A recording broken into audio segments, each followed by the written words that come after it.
What is up, my friends? You are very welcome along to this watch along of the final preseason game in the United States. The Reds in Chicago at Soldier Field taking on Leeds United. The starting 11 team has just dropped. I'll bring that to you in a moment. But just confirmation, no Jeremy Jacquet tonight. So, yeah, there you go.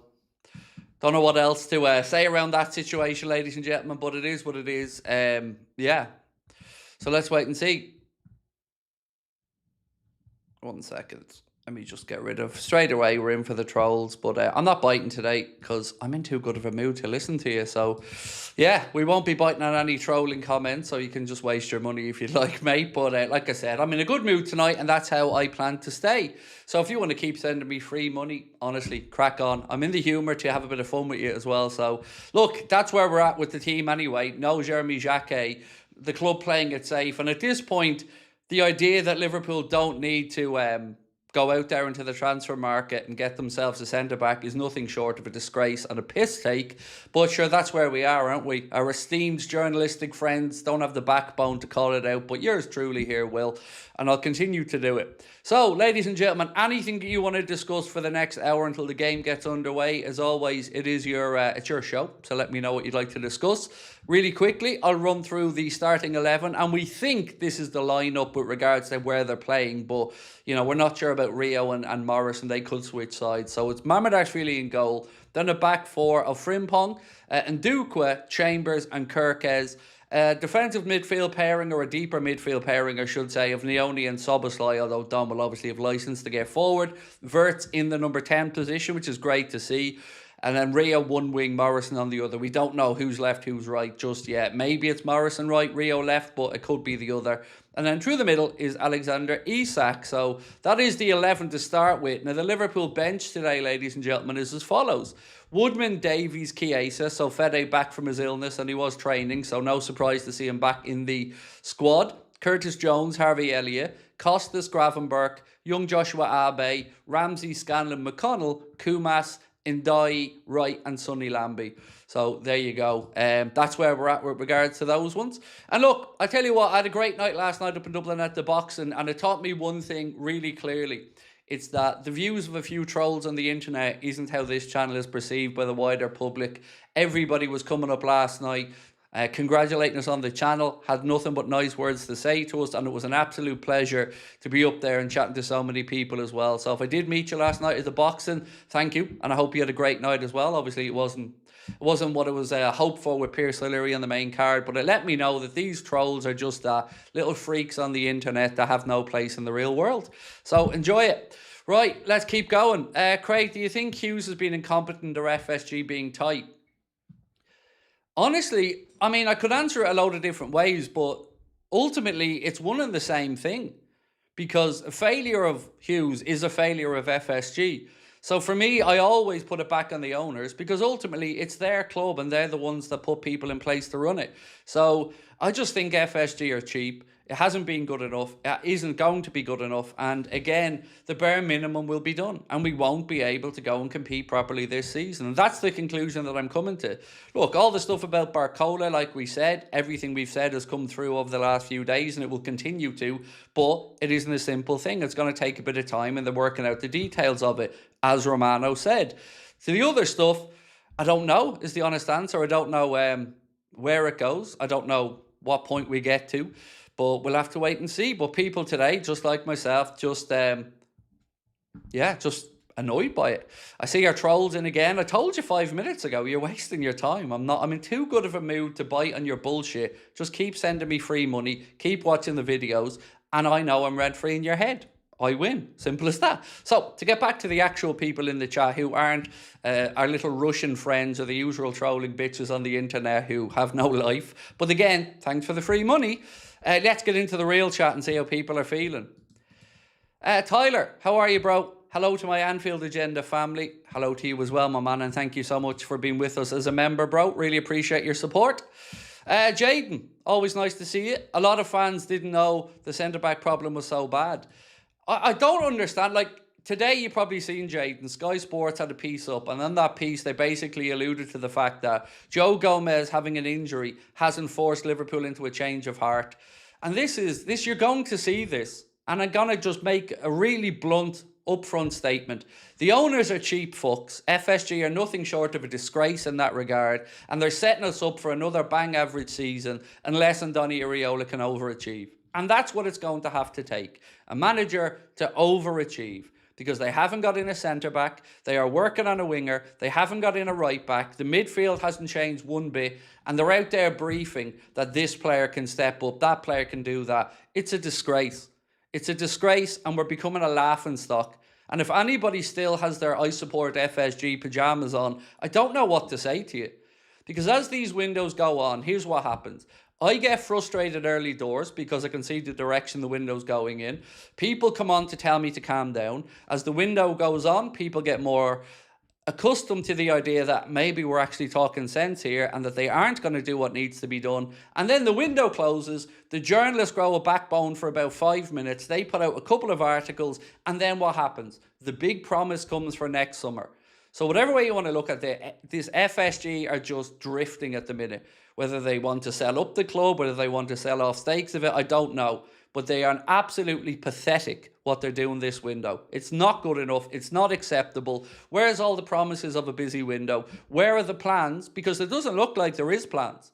Other than going all out to get Barcola right now, what's the plan? Because it doesn't look like a plan's being executed. Less than 3 weeks now till we're underway in the Premier League. And Liverpool Football Club have made one signing in this window, which only came about because Newcastle were forcing our hand. Yes, Bradley Barcola will happen. To all the trolls in the chat, it's going to happen. I told you it's going to happen. It will happen. But I told you, as you know well, I can't dictate the time to you, nor can I tell you exactly when it'll be done. But as always, you little fuckers won't come back when I'm right to say, do you know what, Craig, you're right. You just come in every day to go, it hasn't happened yet, Craig. You promised, you guaranteed. No, I didn't. Go back and see what I watched. It will happen. It will happen. But it doesn't mean the window's been anywhere near a success. It's not. We need another attacker. We need a right back. We need a centre back. And I mean good level players. We've no right back to start the season. Now, what happened to the journalists writing the articles a couple of weeks ago saying that Liverpool aren't going to go into the season with the same issues at right back? I don't know what to say. It's absolutely ridiculous. And if people still support these owners and think that they actually have sporting ambition, I don't know what to say to you. They have no more ambition for us to win things. All they want is the Champions League money to trickle in. And now it feels like they're just treading water until investment comes in and they can eventually segue out the side door. But that's not good enough. Because we shouldn't have to expect Iraola to overachieve. We should be expecting Iraola to blossom and be backed. And that's what we want. This isn't about us not thinking Iraola's good enough or not. I love Andoni Iraola. I've loved watching him on the training ground. But when he's coming out and saying that he needs defenders and he needs wingers, how can the club with a straight face brief these journalists and Sky to say that they have no plans? It's an absolute piss take. And even if you do think they're going to get stuff done, I hope we can agree on at least one thing now. There was no plan. This is Liverpool behind the scenes now, trying to get opportunistic stuff done, scrambling around in the last few weeks of the window. There's no plan. There's no orchestrated movement. It's an absolute piss take. And to say otherwise is just disingenuous and a lie. You deserve better. We deserve better than these cheap fuck owners who do the very bare minimum to keep us in the Champions League and hope for overachievement from managers and players. It's pathetic and it needs to stop. Where are we? This one. George, how are you, sir? Craig, hope you're good. I've enjoyed the boxing. I'm so worried for the window. This window's a disgrace. Our team is worrying. It is a disgrace, George. And the boxing was lovely, thank you. Yeah, really good night up in Dublin. Met so many wonderful people. Lovely to catch up with Al Foran and a few others as well. Yeah, it was great, except for obviously Pierce didn't get the win, but no doubt Pierce will come again. And it was just lovely to see big-time boxing again back in Dublin, which is, you know, a very big boxing city. With regards to the window, George, you're absolutely spot on. It isn't good enough, and it won't be good enough. And anything that happens now is reactionary rather than well-planned. And that's the saddening part of it all, you know. The Barcola stuff, I think, gets done. Like I've said, I'm pretty relaxed about that one. But yeah, I don't know what happens with the rest, though. Like I've said, I don't have information around centre-backs that I can bring to the table other than the few bits and pieces that we said. The right-back situation, what we know is that there was an agreement there with Ratchu if they want to trigger the release clause. But why they're not doing these things, I don't know. And then you've probably seen, if you haven't seen, there was a report earlier on that suggested that Al Hilal were considering making a play for Rayan next summer. Now, of course, that would have Richard Hughes' paw prints all over it, but how does that help us in the here and now? It doesn't. Now, if you want to see your team successful, we're going to have to come together and we're going to have to be honest and say, they've been letting us down again in the transfer window. Every excuse happens every year, and it's always like clockwork. The World Cup was excuse number one. Then it became holidays after the World Cup. It's just lie after lie after lie. The truth of the matter is, things behind the scenes at the football club are not what they should be. And this club is rudderless at the minute. It's just floating along with FSG doing the fucking bare minimum time and time again. And it's just not good enough. Everything should be better. Look at our contemporaries. Look at our peers. Spurs moving mad. United making lots of signings. City out there making moves and continuously going. Chelsea, same. But us, the one that we're always told is one of the most profitable or the highest generating cash reserves or turnover in the Premier League, what are we doing? Absolutely fuck all again because FSG are cheap. Leona said pitch is a disgrace. It is. It is. And the logic behind playing a pre-season game in a city that didn't even host a World Cup game feels weird. It feels really weird. And the pitch doesn't look good either. You're right. I hope neither side suffer any injuries tonight because, we're 3 weeks away from the Premier League getting started. So, no time to really recover from injuries picked up at this point unless they're minor muscle strains. So first and foremost, I hope that both teams are able to get through this game tonight without any injury concerns. It'll be a massive mistake if we sell Gakpo, in my opinion, mate. Well, on the Gakpo thing, it probably comes down to what Cody wants to do, in all honesty, because Liverpool rightly won't push him out the door. They've extended him. He's at the club. The contractual situation there is fine. But all I can think of in this, and I've made this point a few times, is that if Spurs do make a big play, and it looks like they're going to, and they look at him as somebody who can maybe lead that line, because Richarlison's probably going to leave there as well, maybe Gakpo thinks, I could make this move because Rio's coming through. If they're bringing in Barcola, and then they're probably going to move, whether it be this summer or next summer, for another one, with Abe coming through, how much time am I realistically going to get? And he's, he probably considers himself rightly to be a starting winger at this point in his career. So on that one, it just comes down to what happens. Like if Spurs put a big enough number on the table, you'd like to think Liverpool would only accept it if they had somebody ready to go. Because to sell Cody and not replace him would be sheer madness. Even if Barcola comes in, what happened to us taking the steps forward to build out the squad?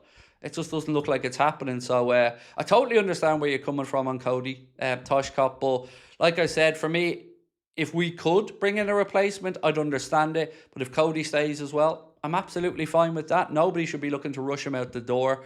I just get a feeling that he might be tempted by it and he could be open to it. Remember, there was stories about this before the World Cup had even finished. There was stories talking about Cody potentially being a little bit disenfranchised after Slot leaving and stuff. But we'll have to wait and see on that one. But it really doesn't help us out with incomings anyway, does it?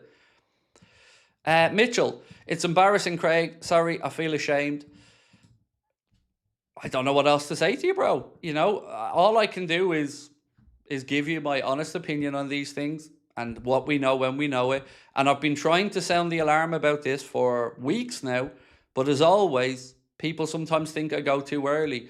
All of this stuff is because I know how this pans out. And look, even if, let's say right now, Liverpool go out there, get Barcola, find a centre-back, bring in a right-back maybe and sort out something up top. I don't think any of us can logically think that this was a calculated plan that was put in place. It doesn't seem like there was much planning involved in this at all. It feels now like we're into the territory of who's available and what's there for us, what options might pop up late in the window.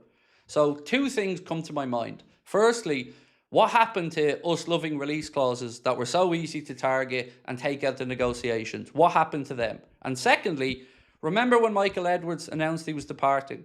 There was lots of journalists writing pieces to say that the club have the succession planning in place for those ready to step up into senior roles, and all of the targets were there, and Liverpool just needed to go out and execute on them. What have we done so far? Since that, nothing. Absolutely nothing. Except continue to negotiate for Barcola. And in the meantime, PSG are still able to go out there, put in bids and get players. They've got the Akliouche deal. They're going after Guts from Ajax. So, again, we're just sitting around as fans, given the benefit of the doubt when it shouldn't be given to people who have continuously let you down in the transfer market over and over again. You know, I can only keep saying the same things. And, you know, saying to me at the end of the window, actually, you know, you were right about that. That doesn't help any of us. Because the window's gone then, closed, finished. The false promises start for the next window and we go again. Now is the time, as I keep trying to say. I try to rally content creators, podcasters, to say it isn't good enough. But again, so many are afraid to go early or go out with it. And they want to give the benefit of the doubt. And I can understand that. But surely at this point, you should have learned differently. That giving this club, under these owners, the benefit of the doubt never ends well. Tom.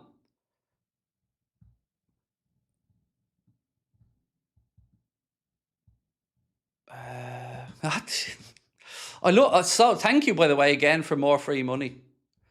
I love it.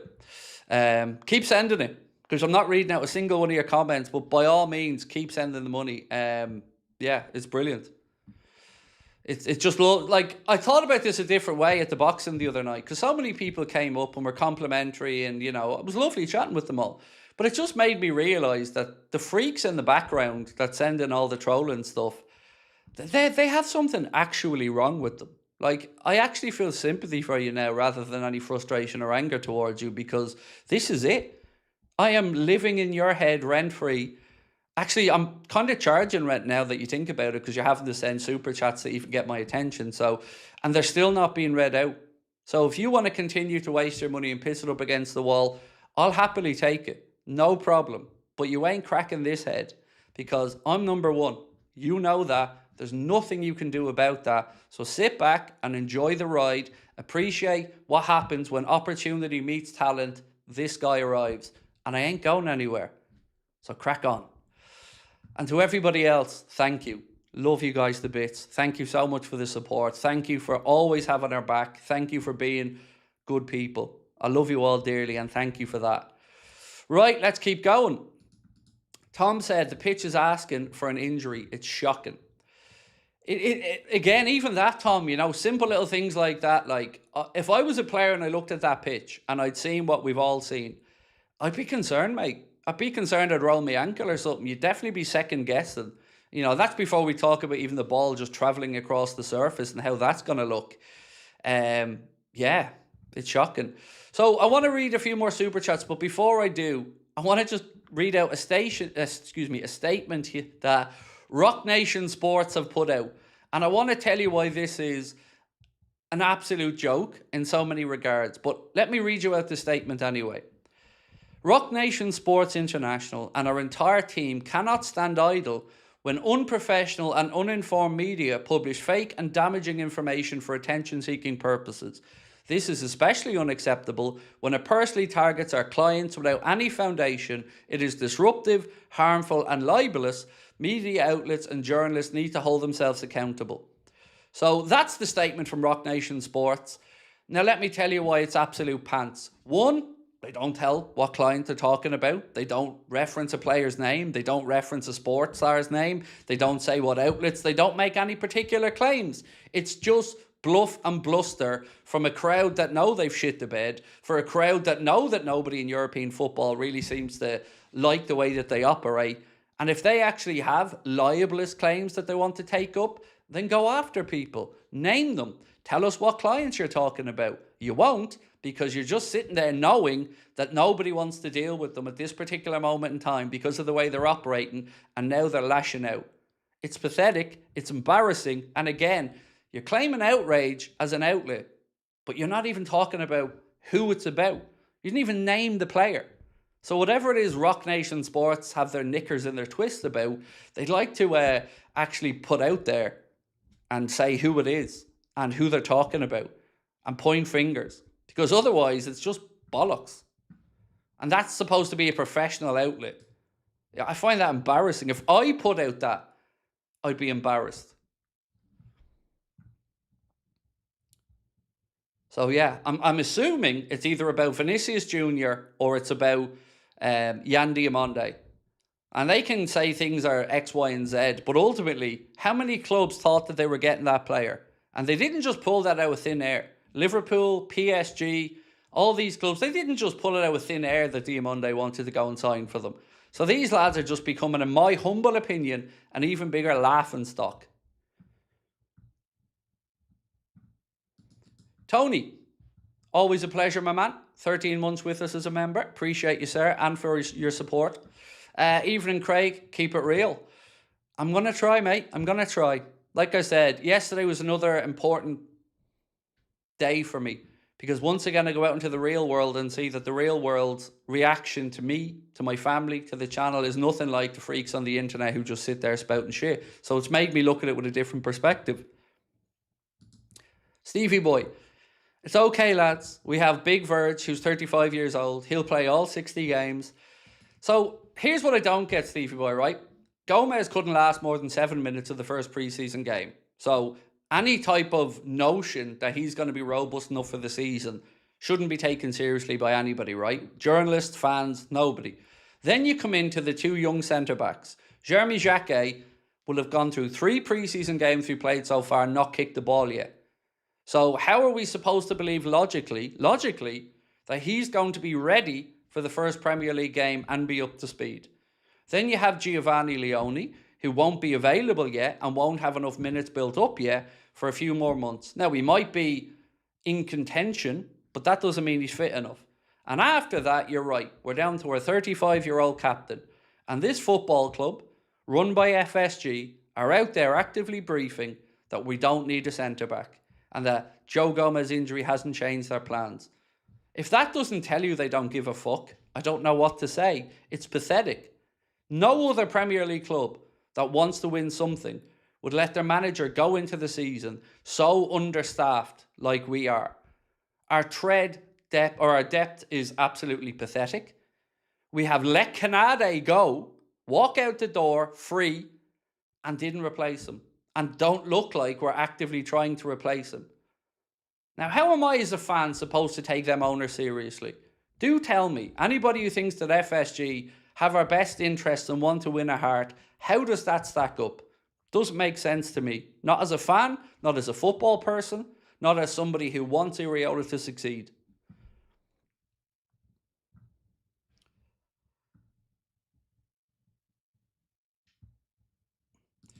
Oliver said, won't get value of expensive players with no depth. Exactly. What happens, Oliver, is they have to be overplayed, which will, of course, probably lead to more injuries.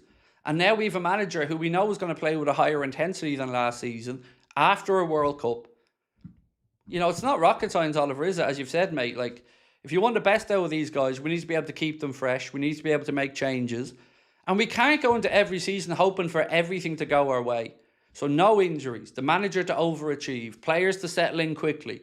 These are all hypotheticals that we're supposed to just take for granted, even when the evidence points to the contrary. Again, Munoz hasn't even been training yet. He'll be back next week. Verge, again, 35 years of age. We don't have the depth. We won't be able to actively compete this year unless we get lucky. And it kills me to say that, because it isn't. I'm not saying it because I don't rate the players. I'm not saying it because I don't rate the manager. I'm saying it because logically, in an attritional league, we just don't have the bodies. We don't have the experience. We don't have the squad depth. We have 14 maybe players ready to go. That's not good enough. That is not good enough when you see what's gone off our wage books and what we were promised as fans. It's a piss take. And FSG should be ran out of the club. It's a disgrace. Victor, I'd love to see Cody Barcola and Rio Rayan duo. Wouldn't say no. I wouldn't say no. Look, I was speaking today. I promised you guys that in between the time I recorded the 4 o'clock video and the time we came live tonight that I would reach out to a few people. So I've been speaking with people and their feeling is the same. Whatever happens between now and the end of the window will be reactionary, not a well thought out, meticulous plan. Because you can't argue that there's a plan anymore with 3 weeks to go till the Premier League kicks off. You can't. You can't put forward any logical argument that this has been a well-planned, well-thought-out, well-executed window. It hasn't. It's been a piss take again. And here's what's going to happen. The argument that you're going to get is that there was a late change of manager and that forced them into a little pivot in certain positions. Now, the pushback for that should be, well, that's because you left it so long to sack a clearly failing manager when everybody was screaming for it for months. But you geniuses knew better. You data-led dweebs knew better than all the fans, all the ex-pros, all the former players and everybody else that was screaming for Slot to be fired. The dweebs knew best. The data-led recruitment by experts in their field that have been at the highest institutions in the land, learning their trades, working on their algorithms. What fucking use is that to any of us? What's these algorithms done to help us, other than take a load more dough out of the club for overinflated wages to people who are seemingly getting away with doing SFA? Piss take. Mr. A. Centino said, I've been saying for weeks that we're selling the team. What team buys players when in the process of changing ownership? We will have nobody. So, you're not wrong. I'm still pretty... I'm almost certain we'll get Barcola. Like, it'll take a calamity not to get Barcola. But after that, I couldn't say with a clear conscience. Yeah. Nick said, try and think positive for once and see how it goes. But I don't want to think positive, Nick, because I'm not delusional. And for me to sit here and think positive, mate, would have to be delusional or talking about a hypothetical. And I don't want to deal in hypotheticals because every year we've dealt in them, we haven't had the depth and it's come back to cost us. I know my football. I know what I'm talking about. I know what other squads are built like. And I'm aware that ours isn't good enough. It isn't deep enough. There isn't enough talent there. There isn't enough experience there. The players that have left haven't been replaced. So you tell me, Nick, why should I be optimistic for the season ahead as a fan? Because the argument of FSG, don't want to be involved in spending money, malarkey's bollocks. Everybody else is out there spending. We're already, like I said, only 6th in the table for the net spend in the last 5 years. Our big window last year, which everybody loves to talk about, we still spend net less than Arsenal, who are out there again outspending us in this window. Spurs are outspending us as they have done previously. United are outspending us. City are outspending us. What are we? Chelsea are absolutely outspending us. But I'm supposed to be upbeat and optimistic. Why? There's no need for it. There's no reason to be optimistic or upbeat other than hoping the manager once again overachieves. And that isn't good enough for a club the size of Liverpool Football Club, that we have to wait and hope for everything to go in our way for it to be a success. It's just weird. And it's just not going to happen. Injuries will happen. Fatigue will set in. And then at the business end of the season, we won't have enough. They fucked up the Gay situation. They did the same with Zubamendi. And now here they are, again, having had plenty of time to sort out a right back, a centre back, figure out the balance in midfield. We still don't even know what's happening with Curtis Jones. And by the way, I haven't even talked about the 11 players who are out of contract in a year yet. That's another headache you have coming down the line. So all the wages that are off the books, that's being saved by the club. But what are they doing with that? They're not putting it to use on the football pitch, are they? PGT, Danny, how are you, sir? Said, thanks for all the content. I'm usually a quiet viewer, but I've been following most of your live for the past 2 years. I'm Hungarian and I really hope Szoboszlai becomes captain after Van Dijk. I'm also really happy that he signed a new contract. Well, that is, without a doubt, mate, the best bit of business we've done this summer. It was a huge relief to me to see Dominic Szoboszlai commit his future to the club. Like you, I think he's certainly ready to be vice-captain now and then take that step up when Virgil leaves. And the biggest compliment I can pay Dom is you see the difference when he's on the pitch. You see the difference in everything when he's on the pitch. So it's been a joy to get to know and see Dom playing a Liverpool shirt. Really enjoying Milos Kerkez as well. And thank you for your support, my friend. Appreciate you tuning in and watching the shows.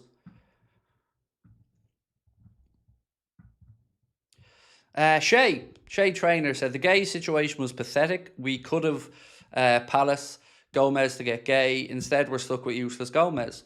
And we also sat back and watched as Lacroix went to Chelsea. And other centre-backs went elsewhere. And like I said and tried to warn about as the window went on, as we do nothing, backup options or names that were on the list under the top targets are heading off elsewhere.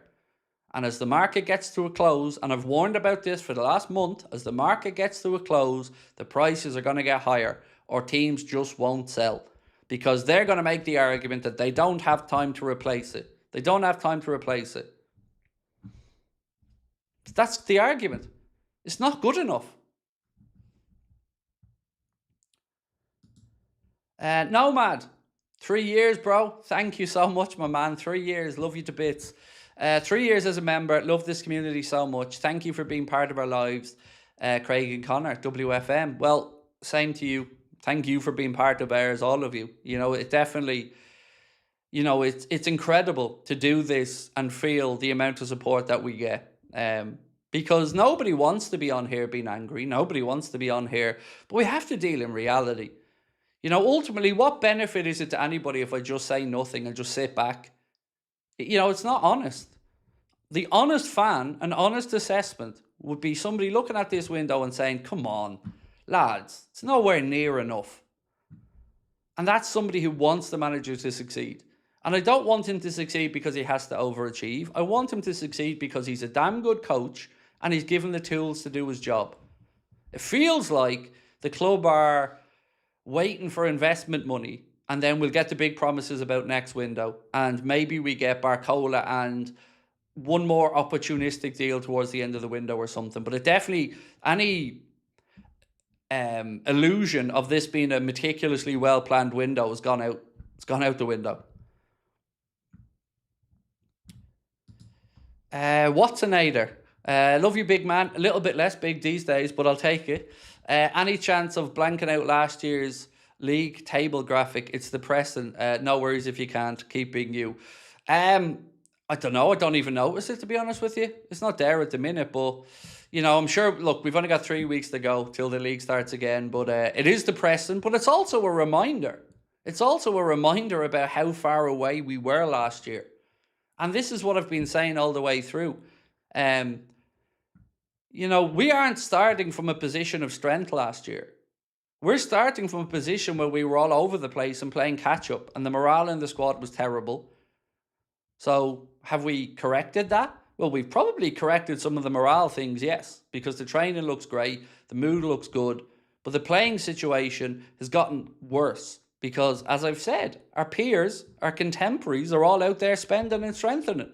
Meanwhile, we're getting the usual excuses, brown-nosing from our esteemed friends in the media who just refuse to do their job.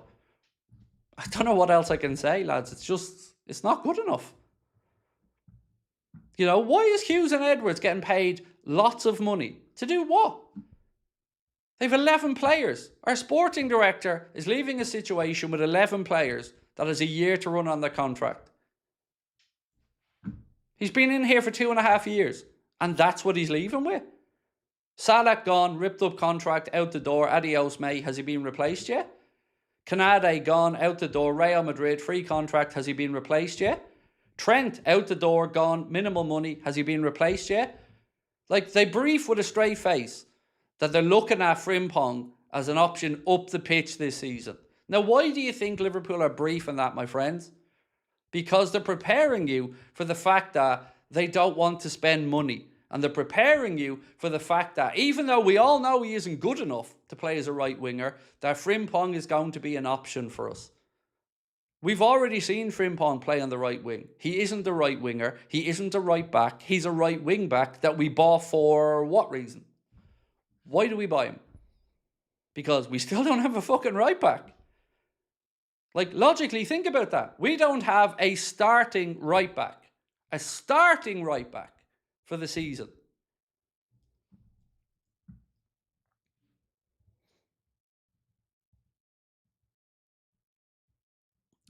Robert said, much love right back. Roll on the season. Thank you, Robert. Appreciate you, my friend. Haters are going to hate Craig. Thank you for all you do. Yeah, well, like I said, yesterday gave me a new perspective. It was so lovely being up there, being warmly greeted by people, parents coming up to me, talking about me being a good impact and a good impression on their kids. All of these kind of things made me realise that, yeah, these freaks that come on to just take shots are just weirdos and they don't represent the real world. So, yeah, I'm feeling good. And haters can hate, they can do what they want, they can keep sending in super chats, doesn't matter.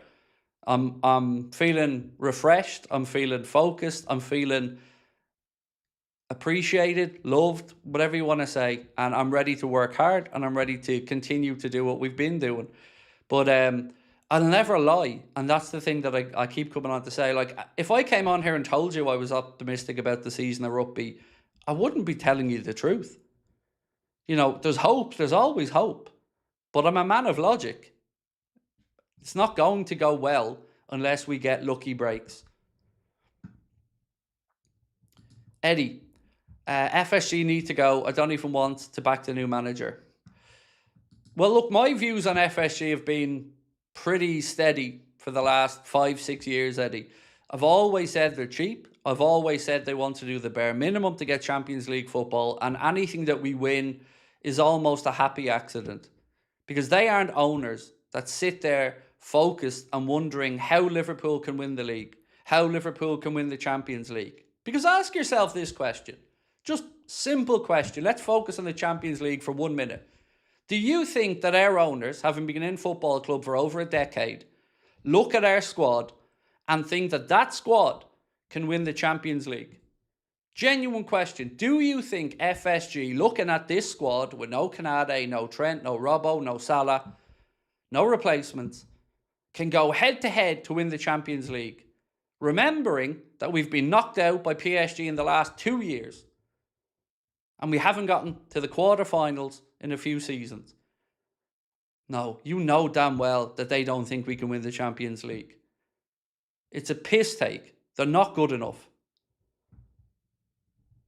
That's it. And nobody can sit there with a straight face and say that you think we're prepared enough to win the Champions League with the group that we have.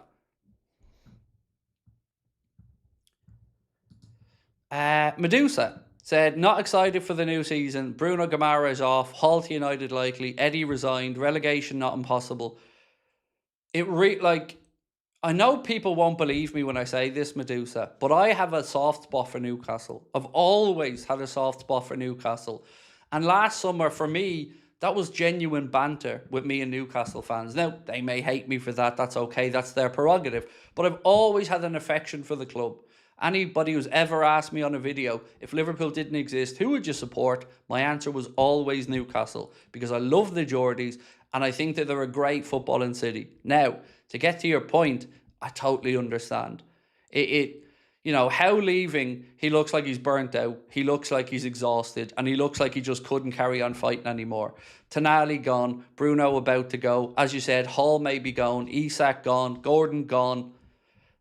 It's... I'm not as close to it as you would be, Medusa, but from the outside, I've been saying for the last 18 months that it feels like that project under the Saudi owners never got to where they wanted it to get to, and that a lot of players probably came in with big promises being made and they just haven't been fulfilled, and the club haven't been able to get to where they want to be. Look, I hope you don't get relegated. I really, really hope Newcastle don't get relegated because, like I said, despite the back and forth and the banter, I love the Geordies and I want them in the Premier League. And I always enjoy our games against them. Mr. A. Santino said, you answered your own question. They've messed up other big signings. They'll use the excuse about being too expensive. They're setting it up. Yes, I believe so, mate. And so do the people that I'm speaking with. And the real irony of this is some of the people who are not writing about this publicly in private are really pissed off about it. Now, I don't know what to say after that, but yeah, we're not being best prepared for this season. Jonathan said, evening Craig, this window is stressing me out. I mean, I don't blame you, mate. It's hard to look at it now and think that there was a logical plan. How could you? As a rational human being, how could you look at a window that's 13 weeks long, that has 4 weeks to go, and 9 weeks gone in it, with one transfer? And nobody out, no sales, no of the 11 players, no new contracts sorted out. Szoboszlai had 2 years to go, but there's 11 with 1 year to go. Jones still flirting with Inter. We don't know what's happening with Maka. You know, Gakpo's story's still doing the rounds. And again, we're supposed to be building out our squad from last year where we showed we didn't have enough depth. And it can't all come from the kids.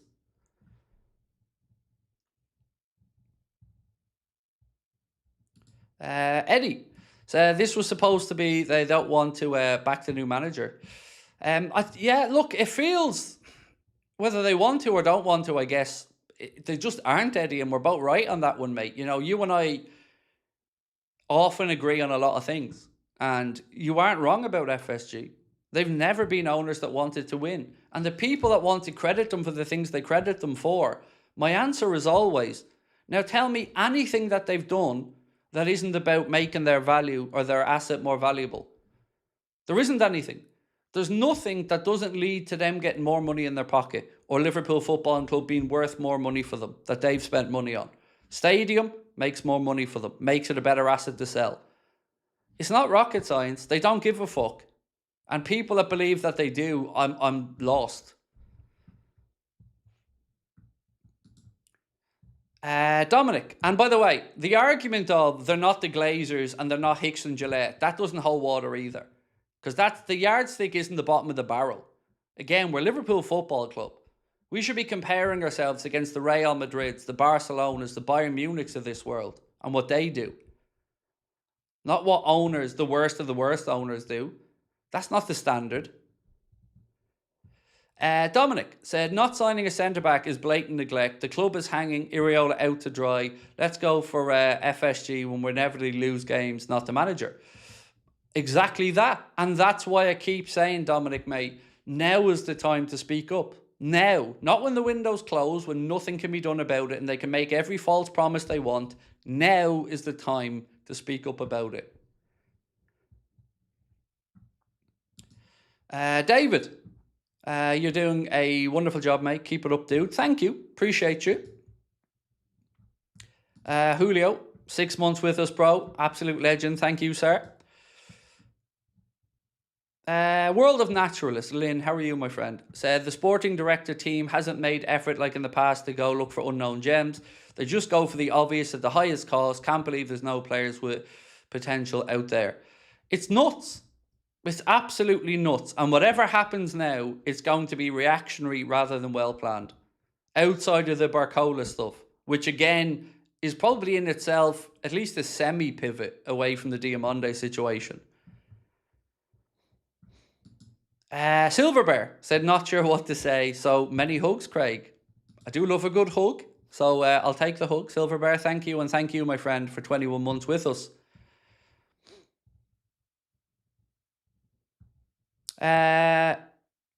Elias Edit said, what I also don't understand is how they spent so much money last season but refused to sign 50 million defenders. On the so much money part, again, they didn't really. They spent 150 million. If we want to talk about money recouped and money went out, in a very simplistic way, they spent 150 million. Now, that was our big window. And that was 150 million pound in the biggest window. And yet Arsenal still spent more than us net spent and are out there again doing it this summer. So how is that logical? that even in our biggest window, the one that everybody wants to hold up, we still got outspent by Arsenal. And they went and won the league. And we, who could have done something in January, could have brought in Mark Gay, could have pushed for Antoine Semenyo, and I don't know how that would have went out, but I know Man City did it, and they went and won a cup. And now they're out there. Buadi, looks like it's going to happen. Elliot Anderson. So they're serious. Chelsea are serious. Spurs are serious. United are serious. And our owners are jokers.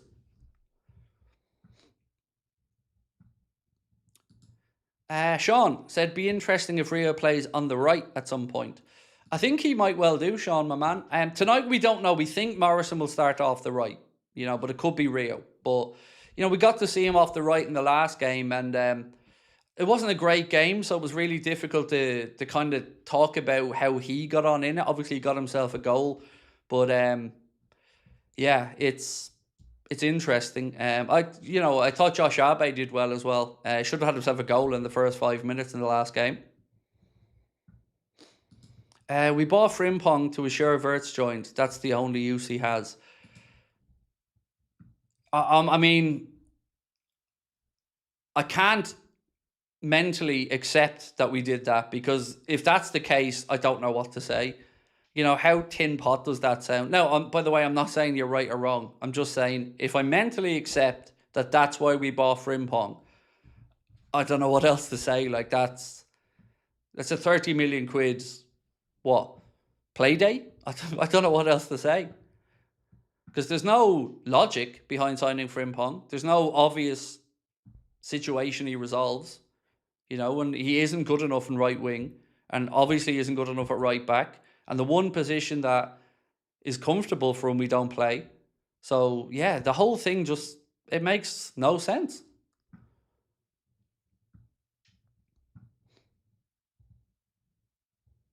Craig, which type of owners would you like at Liverpool? State ownership or one billionaire? There's about 4 different options in the middle of that, though. Look, I'll be honest, I never want state ownership of Liverpool or any football clubs, because you can't compare a country's GDP and wealth to that of private business or investors, because they have to make logical financial decisions. When you've got the wealth of a country behind you, you can write off a lot of lost money as PR for your country, or promotion for your country. It's not a fair thing, and I've never understood how anybody thinks that it isn't a race to the bottom if you've got national funds running clubs. So to get back to your question, AJ, football's gotten so big and so expensive now that even the idea of one billionaire buying Liverpool Football Club, there's only probably a handful of people in the world. So what you've seen happen now, and what happened with Chelsea and Clear Lake and others, is you're probably going to have institutional investors who want a little bit of the Liverpool pie, want to have our brand attached to them, and want to be seen as being an owner of one of the 30 biggest sports teams in the world. So, the days of local businessman or woman does well, starts a successful company, goes, buys the football club they've loved their entire life, it's not really possible anymore. So that's why you've seen, even with the wealth of people like the Mattel family, the Jeff Bezos of this world, the Eduardo Savarins of this world, even them, they're coming together because they think that they can add added value to it in different ways. So the next owners will probably be ones that think that they can add, what's the phrase I'm looking for? Value to the club outside of just, let's say, increasing a stadium or doing the obvious things. So they can increase Liverpool's traffic online, or, they can do things that I'm not qualified to talk about. But yeah, that's it. And FSG have always had the ability to spend more money. It's just been a conscious decision not to. And some people laud that as clever or safe. I just think it's cheap. Because nobody wants the football club to be at risk. Nobody wants Liverpool to go bankrupt, and nobody's asking us to. But they have done the minimum all the way through for me. The bare fucking minimum.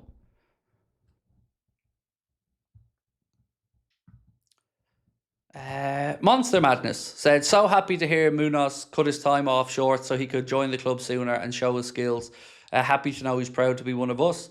Yeah, that was lovely to read and hear Andoni Areola say that, actually. Fair play, and I'm looking forward to seeing Victor Munoz settle in. And I think we'll really like him as a player. He seems to be the type that Liverpool fans will take to quite quickly. A hard worker, an honest fella. Who wants to come and get stuck in.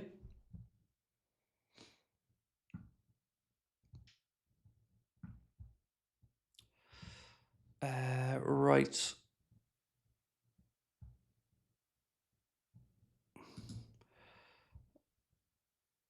Rookit Itake said, new name, my third stage of grief. I'm just into anger at this point, because the warning signs for me were there early in the window. I tried to warn about it. And I know people just think I'm an angry man who just comes on to shout about Liverpool, but you can see this shit. There's patterns and you can see it a mile away. Mr. A. Santino. So what have we to kick off? 10 minutes to go till kick off, by the way, folks. And I'll run through the Leeds team in a sec. Just let me go through this super chat here from Mr. A. Santino. And then we'll get back to the starting 11s. 1 sec. Yeah, we'll go through the Leeds team in a second. So you said, I have a theory FSG are selling because Major League Baseball is going close next year, looking for a salary cap. They're prepping a war chest to make up for money. I don't know, because even if they sold the 30% stake, which would still give them a controlling stake, that would free up $1.8 billion for them, which they could do what they want with. So that would give them that money if they needed to put it into Major League Baseball. Now, I don't understand how baseball works. I'm not a baseball fan, but I don't know, man. I don't know. All I know is that I've always tried to say, if they don't really seem to give a damn about the Red Sox, who is their home team, and they seem to have let that drift at times from what I can gather from reading Red Sox fans' posts, how have we supposed to have any chance when they're absent owners who are on the other side of the Atlantic, who couldn't be arsed showing up for Salah and Robbo's last game? Like, they just don't give a fuck. So, here's the Leeds team. Cairns, Bogle, Goodmanson, Maharamovic, Rodon, Justin, Ampadu, Tanaka, Stack, James, Nemecha. That is the starting 11 for Leeds. Again, for Liverpool, it's Mamardashvili, Kirkes, Wirtz, Soboslai, Isak, Frimpong, Nioni, Chambers, Morrison, Engamoa, and Ndukwa. The bench for Liverpool, Woodman, Davies, Chiesa, Jones, Elliott, Costas, Gravenberch, Abe, Ramsey, Scanlon, McConnell, Kumas, Ndai, Wright, and Sonny Lambie. No Jeremy Jacquet on the Liverpool bench today.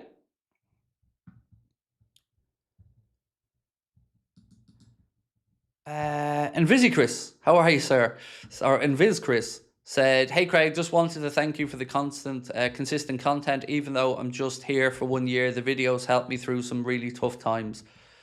That means so much to me, mate. You've no idea, honestly. I never think of this channel setting out to help anybody through anything.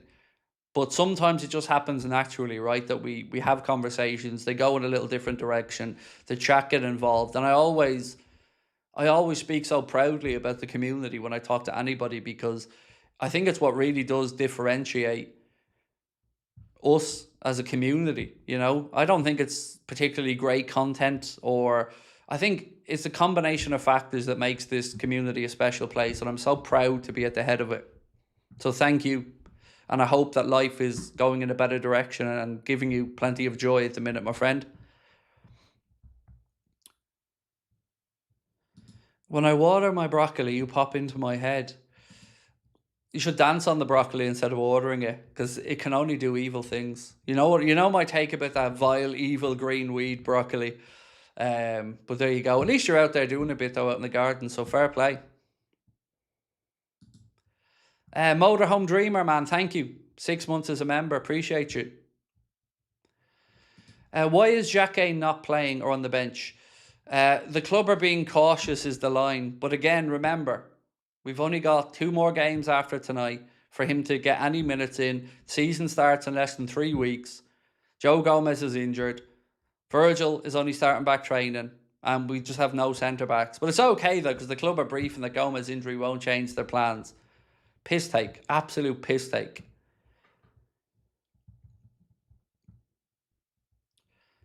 Dara said, I'm 50-50 on FSG. I think they lack ambition, but have greatly contributed to the growth of the club. Class content as always.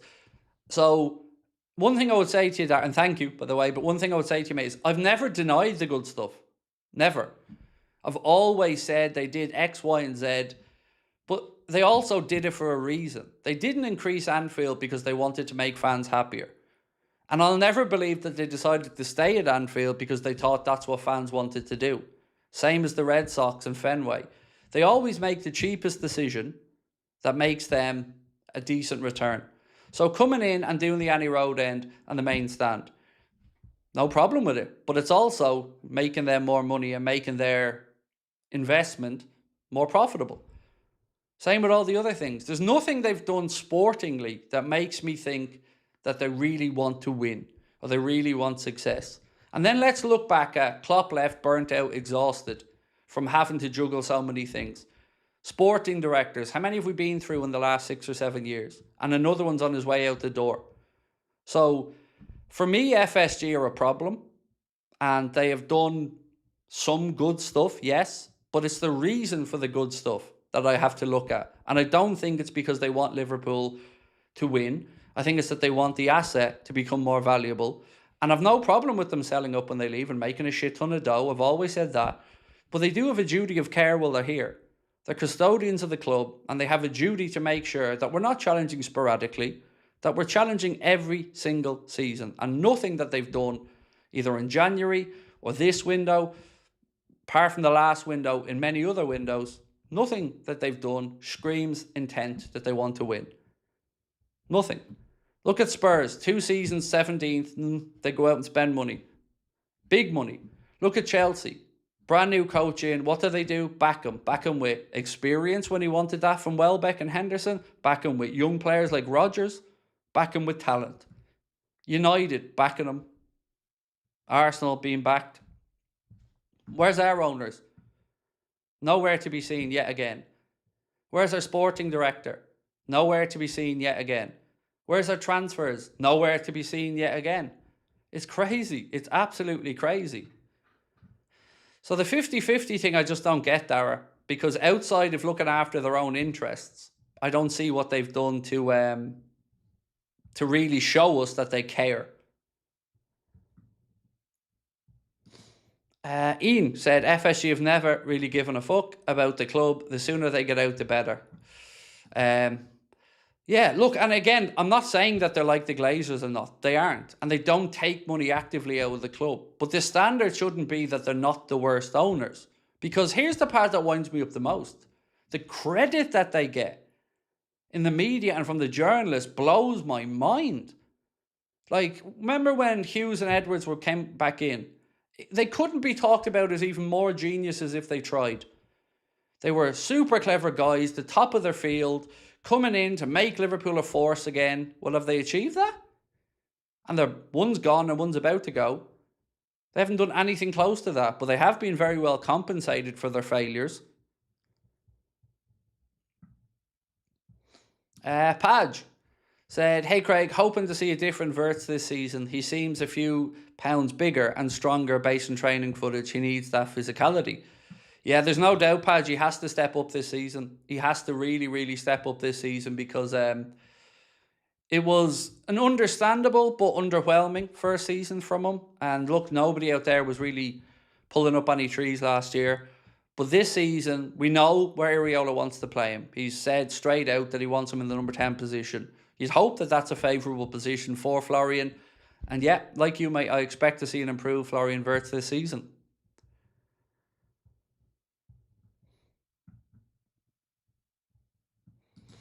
If you had the money, would you invest in Liverpool?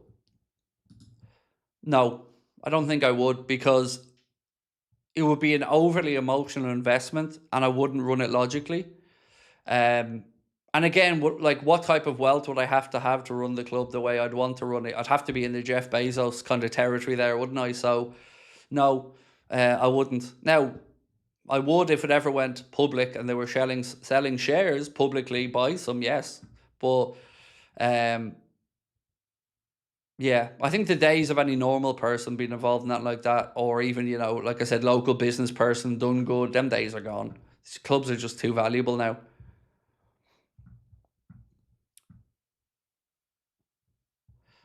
Any more on investment?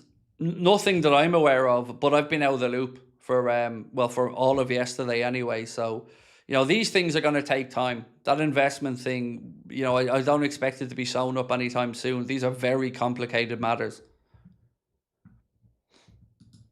The Boost said, love you, Craig, and the AA team. Keep up the good work. Right back at you, my friend. And thank you for your 7 months as a member as well. Appreciate you. Daz said, hot take, Grav will not be a starter under Iriola. Well, see, what you haven't even heard me say, Daz, is I haven't complained about midfield once. I've even tried to give the benefit of the doubt on midfield, Daz, even though we all know we need a DM. But I've tried to be fair and say, numerically, I understand that we've got a lot of bodies in central midfield and that we might need 1 or 2 out. But even at that, is the time there now to go and move on a McAllister or move on a Jones and replace them? And if we do replace them, are we giving the manager the best chance to get these guys up to speed or the new players settled in? So, I don't know what happens with Gravenberch, Daz, but I do know that we still haven't got in somebody, a specialist in that position. No right back, no centre back, no pacey winger or top level signing to replace Salah. Yeah.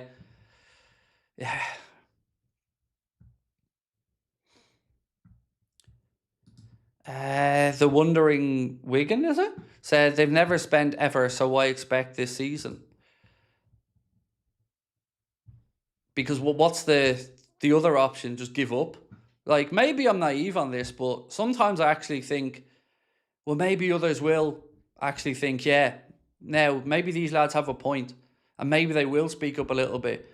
But this is why I keep coming back to the power imbalance in this football industry, is that fan channels can say what they like and be honest in their opinions as long as they don't want to be involved in the club setup. But once you go into that ecosystem and are reliant on club access or club media credentials or anything like that, you're in their pocket. You're in their pocket because you cannot speak objectively and you cannot speak honestly for fear of reprisal or for fear of being removed. And that's it. So that's why I'm happy to call out the journalists over and over and over again, because it's cowardly. It's absolutely cowardly to constantly blow smoke up the arse of the owners and the employees that have let the fans down season after season. It's just not good enough. And Jurgen Klopp, being a miracle worker, got FSG away with so much because he was so damn good.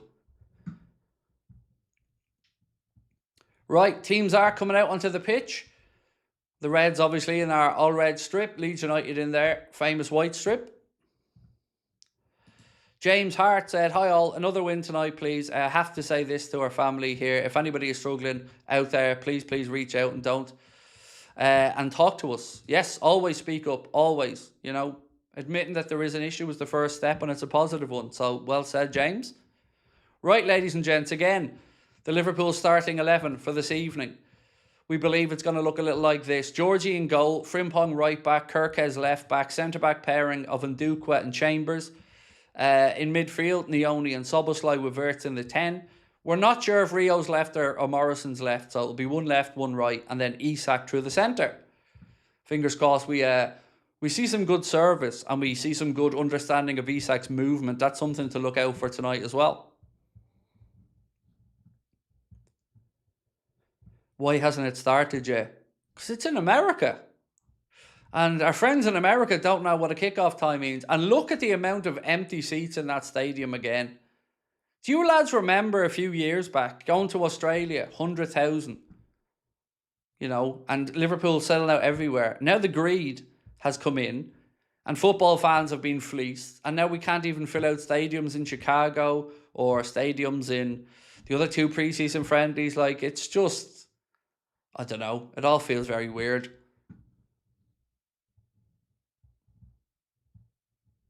There shouldn't be one empty seat in that stadium, not one.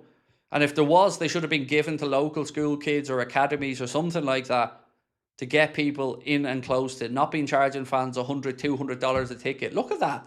I don't know, that's a sad sight to me, lads. to see so many empty seats for a Liverpool game, like, in the States.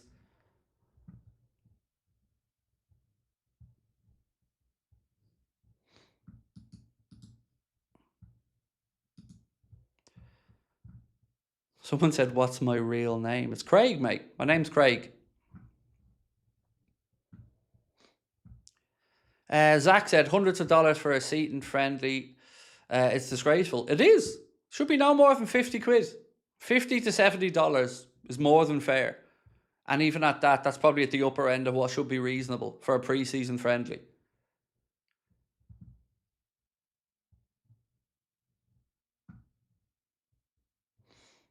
You know, and the club aren't stupid enough not to know how this works. So even if it is, let's say, a promoter that's put it on, well, obviously they've just gone for, obviously, as high as they think they can get away with, which it just doesn't look good, because fans are being left out of this and priced out of it. And that's not what these pre-season tours are supposed to be about. This is about building and growing your fan base and making the next generation fall in love with the Reds. This seems anything but that, because of greed again.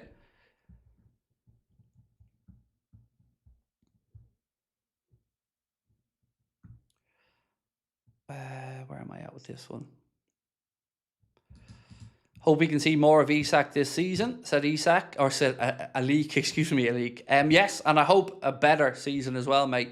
You know, he has to start showing us what we paid 125 million. Did you see Dom saying if he comes back for Maka? I did.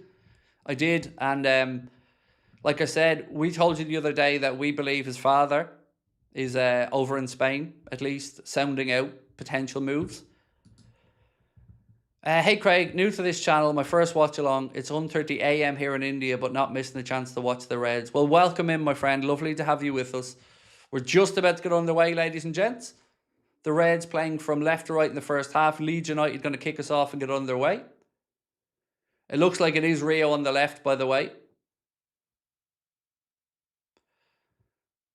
And yeah, they couldn't even get the kick off to go correctly here. Right, we're underway. Leeds United goalkeeper launches the ball long upfield, where the first header is won by Trainioni. Right, let me fly through this one. So the picture is awful. Stands are empty. What's the actual point in charging $200 per ticket to watch Liverpool Football Club abroad? Not worth it. Exactly. It's not worth it.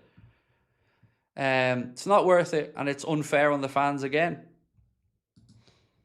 Is the kickoff delayed? No, not delayed, just in America. And I don't know what it is about our friends over in America, but they never seem to have kickoff times that go to schedule. They're always about 10 minutes behind. And look, you can see the pitch is breaking up there already. So again, somebody said this to me. Where's the logic in not holding football games in stadiums where the World Cup was on? Why put a game on in Chicago which wasn't used in the World Cup? None of this seems like it was well thought out. Throw into Leeds, right hand side. Sent long in, headed away by Ndukwa. Wirtz goes to close down on the edge of the box. Referee stops the game for no fucking reason. Leeds players fell down and hurt his arse, and the ref stopped the game. No head injury, no foul. Just stop the game because he's out of his depth and he doesn't know what he's doing as a referee here.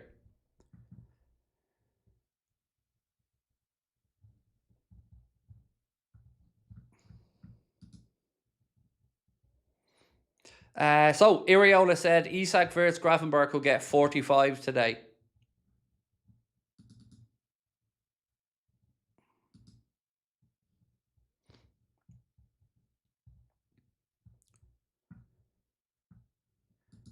Hey Craig, Tomo and Robbie spinning that Endo can play centre back, so we got loads of depth in defence and players back from injuries. It's bullshit. And they know they're talking out their arse. But again, they have to because they're bought and paid for.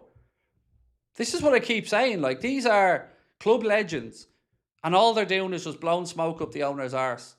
Because nobody with a straight face can talk about Endo giving us centre-back depth. When one, he isn't fit yet. Two, he's had a contract in a year's time. It's a disgrace. An absolute disgrace. And these owners are cheap fucks, and I'm never going to stop saying it. There's nothing happening, by the way, in the pitch at the minute. We're still treating the Leeds player, hence the reason I'm still chatting away. Lucas, thank you, mate. Didn't put in a comment, but thank you. So Goodmanson's still getting a little bit of treatment. I think he's winded by the looks of it.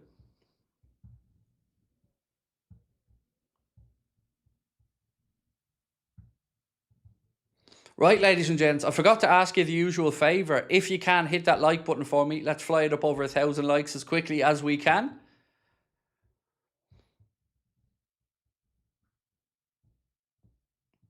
We'll be back underway here shortly. Goodmanson's just going off now after, I think, getting winded, landing on his back.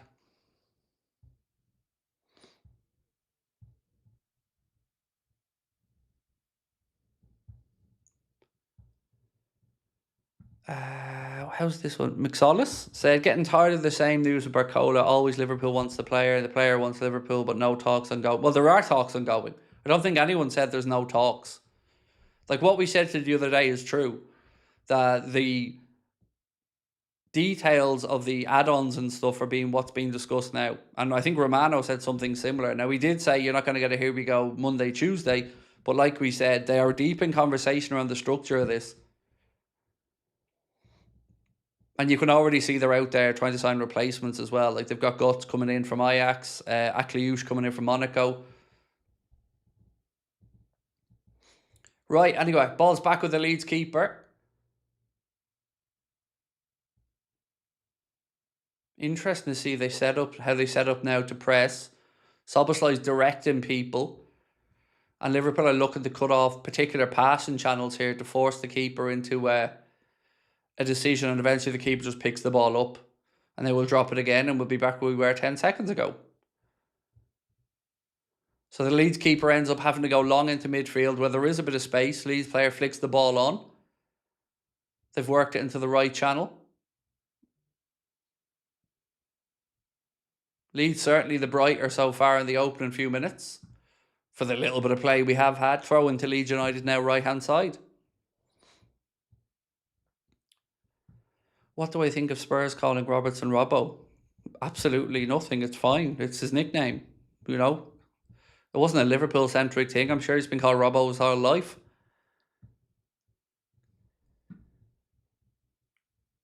Right, throw in from Leeds. It's a deep one. It's cleared away. Isak now breaking away for the Reds. He's got Wirtz with him on the left side. If he gets his head up, he's got some options as well. Plays it into the right channel to Jeremy Frimpong. Jeremy tries a cross. It's blocked by the Leeds defender. It'll be a corner to Liverpool on the near side. Who would you like to see appoint as new sporting director? Alabi, Ashworth or somebody else? It feels likely that it'll be Ward or Woodfine or somebody promoted from within based off what we're seeing and reading. But it might be a short-term thing again until maybe the investors come in and maybe they have an idea of the direction they want to go in. So yeah, at the minute, Ward or Woodfine seem the most likely candidates.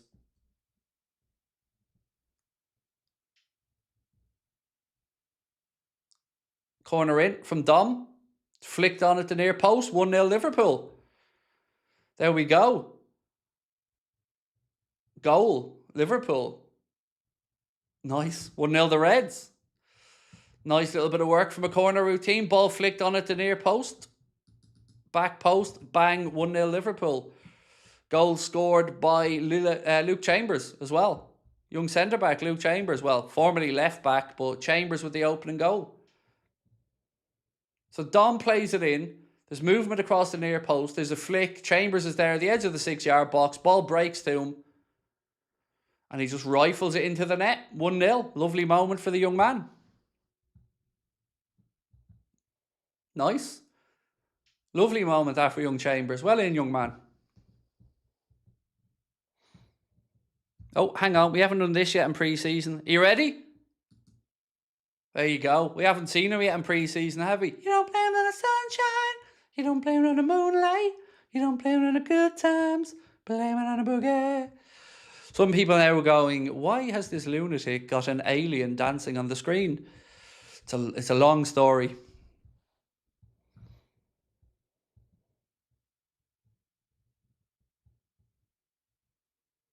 Right, folks, we're just 28 likes short of 1,000. So if you can hit that like button for me, please do.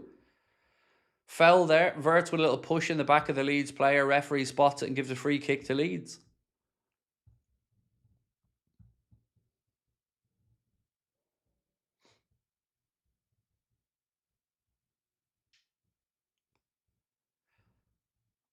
Alik said, Craig, mate, do you want me to change the name for you?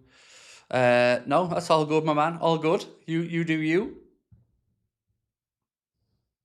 Is that Newland's first appearance in the studio? I think it is, yeah. I think it is, Harvey. I'm almost certain it is, mate.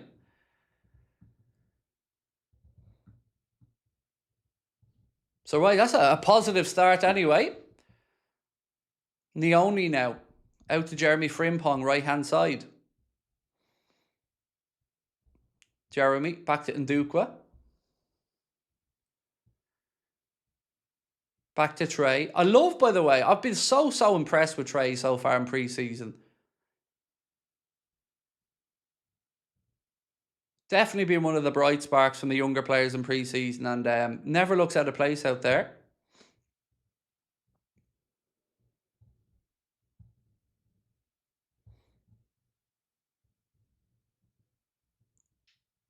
Leeds looking to play out from the back. Press comes on from the Reds. Chambers steps up, wins it, but there's a lot on it, and it goes all the way through to the Leeds keeper.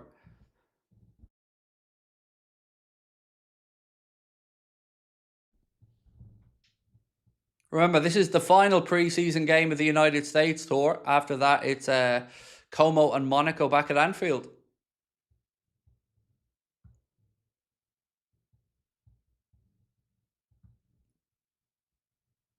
Jay said, has a great IQ, always aware of what's going on in his vocal. I really like him. Really like him. He's always been a player that, you know, I've thought was ready to step up this season. But now looking at him physically as well, it looks like even his body is catching up, and he's now rightly, I think, considered somebody for the first team.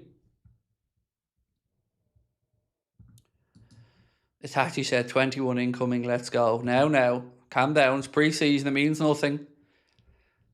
You know, like I've always said, don't take the results of pre-season, good or bad, as an indicator of anything other than levels of fitness and hopefully some more minutes for players that need it. But results-wise, I wouldn't look too much into it, because the standard that we'll be playing this season, you know, both domestically and in the Champions League, will be a lot higher. Who do I prefer, Piers Morgan or Jeremy Clarkson? Oh, Clarkson. 100% Clarkson. Anybody that answers Piers Morgan in that one, I don't know. I they wouldn't be my mate anyway, put it that way. Clarkson all the way.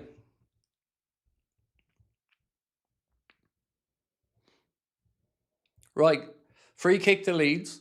Wide left. Georgie's setting up the one-man wall, which is Kieran Morrison.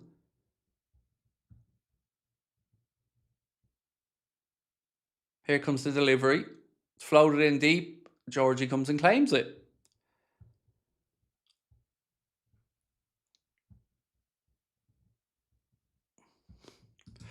The Evo X said, to be honest, when we need fans to call out the club and stand up for the standards, everyone's quiet, but moan about Robbo being called Robbo, and it's crazy. AA till I die.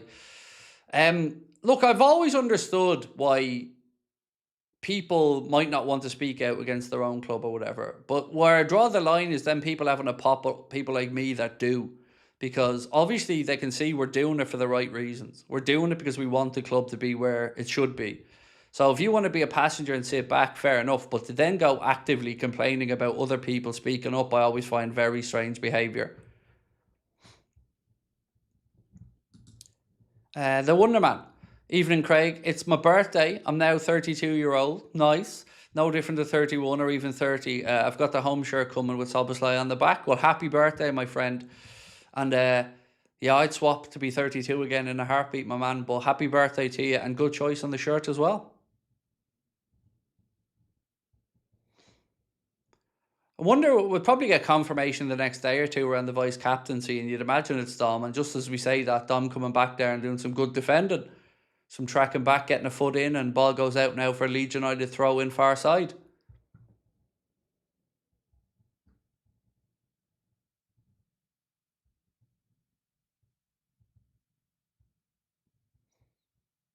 Morrison got Isak ahead of him, but he's challenged and dispossessed. Come on, Kieran, get back, mate, get back. Leeds now playing the ball through midfield. Press comes on from Dom. Trying to cut out the passing channels here. Force Leeds backwards. Itachi said, I think Maka and Gakpo will leave. If I was to guess at one to leave, you'd have to probably say Jones seems the most likely at this point based off Inter's interest and the lack of movement between Liverpool and a new deal for Jones. I look, if we sell Gakpo, it better be because we have another player lined up after Barcola and for no other reason. Because if it's just to bring back in money after buying Barcola, I don't even want to think about that, to be honest. Oh, good save there from Georgie a minute ago. I don't like where he palmed that ball to, though. So it was a decent save from the header from Georgie, but he palmed it back into the centre of the 18-yard box, and that's not... He should be palming that wide. That needs to be addressed with Georgie when he's doing his debrief after the game. You can't be palming the ball back into the centre of the 18-yard box.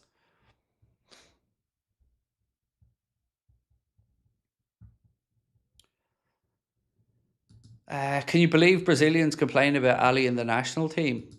Wow. All I will ever say about Alisson Becker is that it's been an honour and a pleasure and a privilege to watch that man in a Liverpool jersey. And I hope we see him for a few more years to come because I love him dearly. And if the Brazilian fans are unhappy with him in the national team, I don't know. I don't see it. I don't understand it because I love him. Dom, out to Frimpong. Morrison, back to Dom.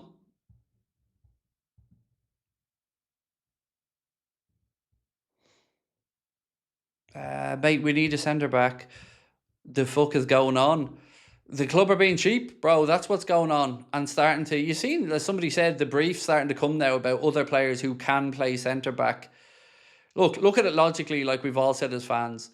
Gomez was supposed to be the depth. 7 minutes is all it took for that illusion to be smashed. He's out. Van Dijk's 35. One centre-back can't get a work permit. Another centre-back's not fully back from his ACL there. On top of that, Xhaka hasn't played a pre-season minute yet. And there's only 2 more pre-season games to go. And hasn't kicked the ball in the Premier League.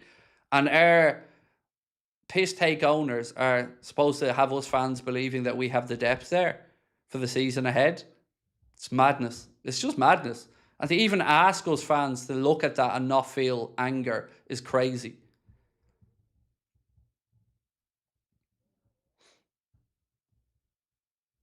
Leeds now moving the ball down the left line. Cross comes in. Good tracking back though from Morrison. Well done, young man. Gets a block in and it'll be a Leeds United corner. I love that from the young man. Getting back there, playing as a winger, but getting back and helping out defensively. These nuts, mate, is getting very worrying. Very worrying because what I was saying earlier on, mate, is they can no longer put out this bullshit that there was some type of plan at play here.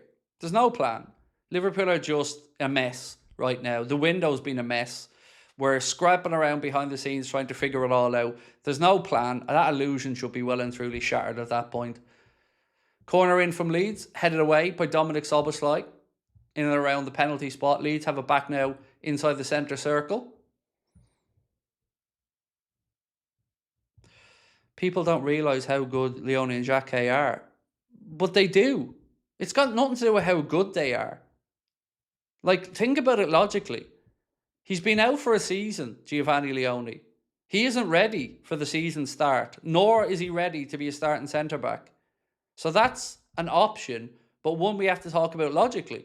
He's not ready yet. He couldn't play, hasn't played in pre-season, isn't ready to play yet. Xhaka is good, but also hasn't played yet for us. And they're both young. And the only other experience we have is a 35-year-old captain and Joe Gomez, who's made a Weetabix. So it's got nothing to do with not thinking Jack and Leone are good enough. It's to do with being logical and knowing that defensive structures need to have leadership, need to have senior pros in it, and we shouldn't be reliant on 18, 19, 20-year-old centre-backs to try and go and win the Champions League, particularly ones that haven't kicked the ball in the Prem yet. So again, it's nothing to do with not rating the young centre-backs. It's to do with logical thinking. And even allowing for them being brilliant still only means we have four, and one of them's Gomez, who's already injured. So even that doesn't work.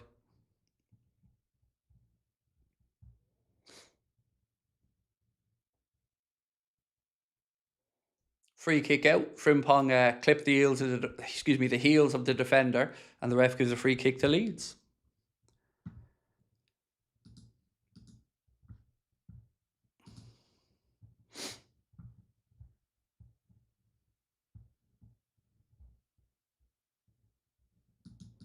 7 the Evo X said, it's so hard to find Liverpool mates here in London. Could we create an AA community in here? It's so boring to watch games alone. Good thing I've got Craigo.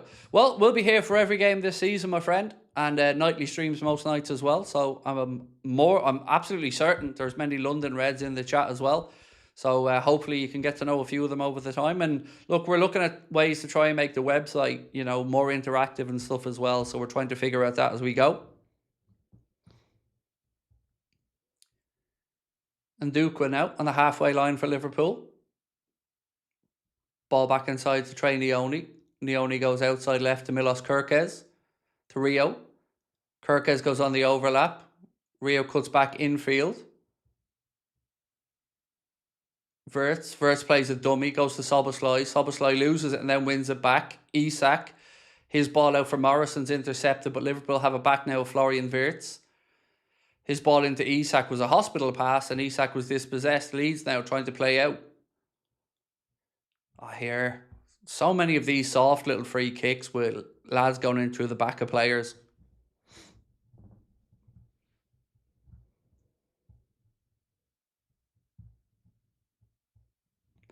Ink Story said, tracking back will be a key part, avoiding so many goals that we conceded last season. Last season's games made me angry even before kicking off.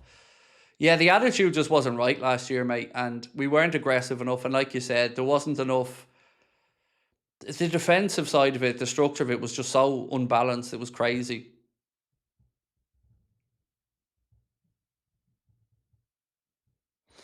Would you ever think about making AA an app? You never say never. Honestly, like these are conversations that I'd have to have with people who know a lot more about the technical side than me. But it is something that we floated before. But there's so many different things about an app. If you're putting an app on your phone, you have to think, is there going to be a desktop version of it? What type of devices is it looked at? Things that this idiot just doesn't understand. But never say never. Obviously, we want to continue to develop and grow Anfield Agenda as a community and as a platform. And we're always open to some feedback or some opinions on what you'd like to see. So thank you for taking the time to say it anyway. Frimpong. Back inside to Szoboszlai.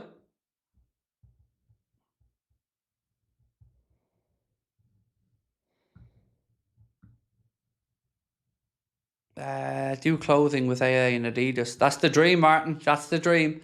So anybody who watches the channel regularly will see, like, I'm always wearing Adidas because no deal or anything with Adidas, just a big Adidas fanboy. And yeah, that would be my dream. Even to have Adidas acknowledge us. Like lots of other clubs, or fan channels, no names being mentioned, get sent freebies and do little modelling videos and stuff for them.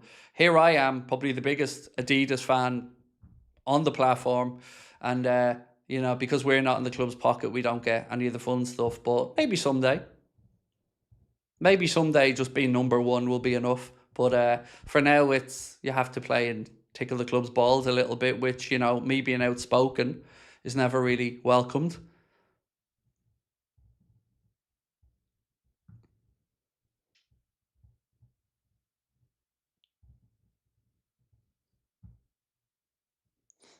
Again, back with the Leeds keeper. Goes long. Ball flicked on. And Ndukwa is back there. Goes back to Georgie. Well done, young man. Georgie puts the left boot through it and launches it long. Medusa said, not really sold on your goalkeeper. I definitely extend Alisson. So the only thing that would, I guess, I'll not say worry me, that's not the right word.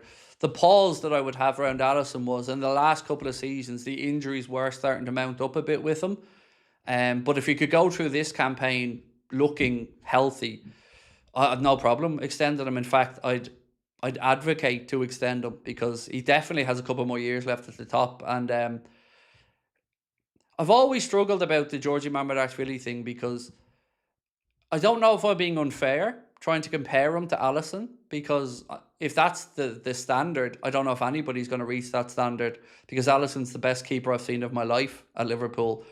So I don't know if I'm being unfair and I'm being overly critical thinking about it, but I'm also not 100% sold on Georgie yet, but nor am I ready to write him off. I'm still on the fence. Great forward run in there from Jeremy Frimpong, by the way. Drives at the heart of the Leeds United defence. Going through challenge after challenge until eventually he's brought down. But that is good, impactful, direct running there from Jeremy. And it ends up in a Liverpool free kick. Much better stuff. Well done, Jeremy.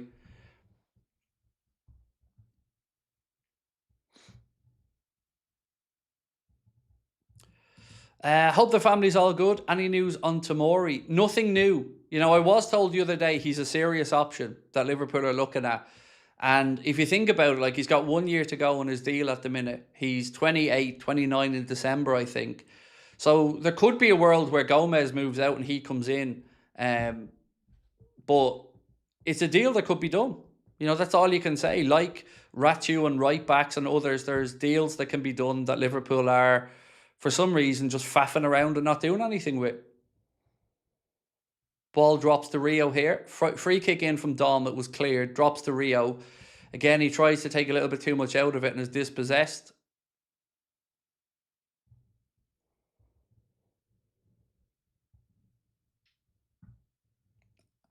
And also on Tomori, he's homegrown as well, right? Tomori? So that would be another bonus in that one. And again, with 1 year to go, it's not going to be the most expensive centre-back signing you're going to make. And to touch on what the gentleman said earlier on about the quality of Jacque and Leone, well, that wouldn't be a signing that would stop that either. You know, that would just give us a little bit more experience to allow Leone and Jacque to settle in. Oof, strike there from distance from Leeds. Had Georgie scrambling, but goes about a yard wide of his right-hand post. It was Nemecha with the shot. Leeds work it down Liverpool's left-hand side. Ball comes back in. And Ndukwa can't quite stretch for it. Comes to Nemecha, gets it out of his feet, gets a shot away, and just drags it about a yard wide of Georgie's right-hand post. John, how are you, sir? Said, hey, Craig, back again after a short stress break. We've got the same taste in shirts. I think the white away kit seems a weak effort. Come on, the Reds. I actually like the white away kit. I just am a fan of wearing white shirts because, you know, when you're chunky, white isn't your friend. But I actually think it's a lovely shirt, John. And yeah, I understand the stress break, mate.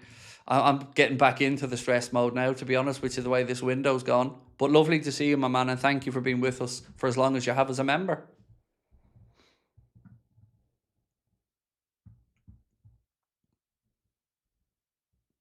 Rio now tries to go around the outside this time. Goes back, gives the ball to Kirkes. Leone inside to Dominic Soboslai. Ndukwa out to Jeremy Frimpong. Ndukwa again, nothing on there, so he's changing up the angle, goes across to Chambers.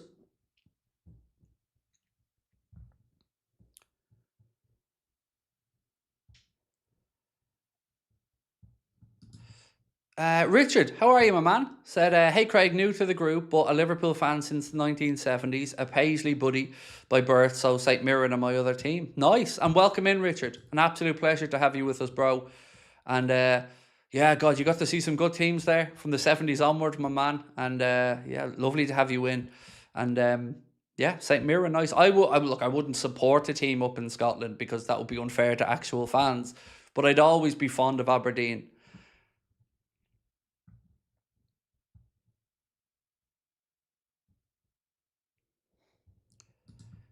Upside down, how are you, sir? Said, worried that they're not selling. So, excuse me, I'm going to start that one again, mate, because I've butchered it. Oh, one sec. Rio. Oh, good challenge on him. Liverpool throw in. Worry they're not signing anyone till they sell the shares of Liverpool. May not see new players until the winter/next year. I guess we are not challenging.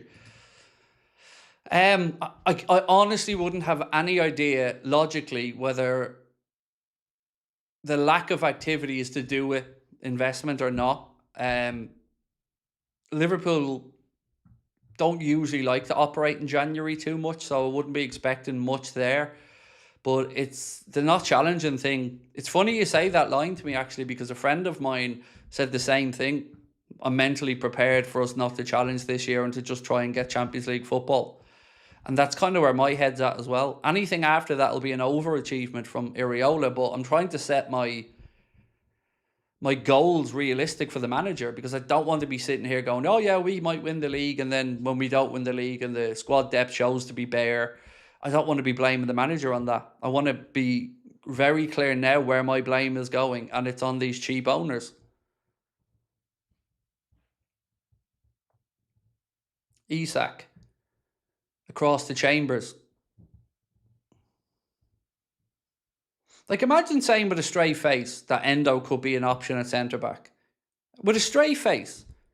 A team that is supposedly wanting to win Champions Leagues and Premier Leagues. That Endo, with 1 year to go, who can't really get a game, is a realistic option at centre-back. Or Gravenberch. It's a piss take.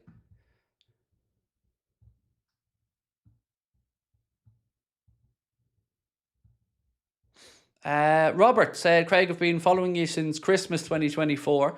Feels like I've been watching you forever. You're a legend, man. Oh, thank you, man. Appreciate that. Appreciate you being with us that long as well. You know, I can't believe now this is our 8th year. You know, we started putting content up on YouTube, I think, in 2018.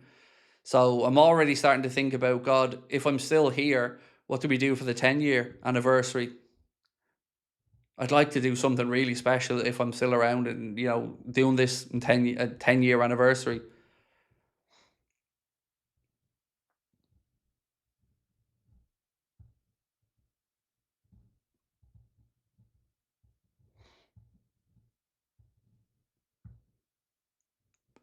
Again, Liverpool trying to play through the lines, but Leeds cut it out, go long upfield. But again, you can see that Liverpool are forcing Leeds to play out quickly, which is a positive sign, because it's not like Leeds are being given easy channels to pass the ball through.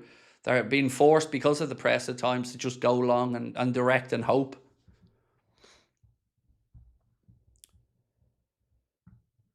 Mark, thank you. Mark Berry, of course, I'll read your comment, bro.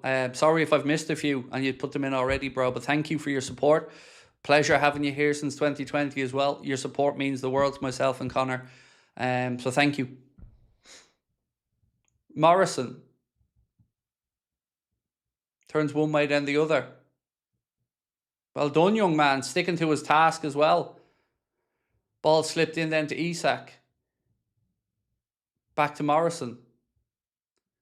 Ball in deep from Kieran Morrison. Headed away by Leeds. Second ball headed away as well. Drops to Trey Morris-Nioni. To Milos Kerkez. He's dispossessed. But there's... Look at that. Go on, Trey. Steps in to win it back. My boy, what a fella. Go on, Trey. Then a free kick to Liverpool, lads. I love Trey Nioni. I'm putting it out there, lads. I'm in love. I love him. Love him. He's so clever. He's such a smart footballer. Always reads situations well. Always on the front foot. Love him. Did I mention I love him? And then Rio's fouled on the left side of the penalty area, so it'll be a free kick to Liverpool.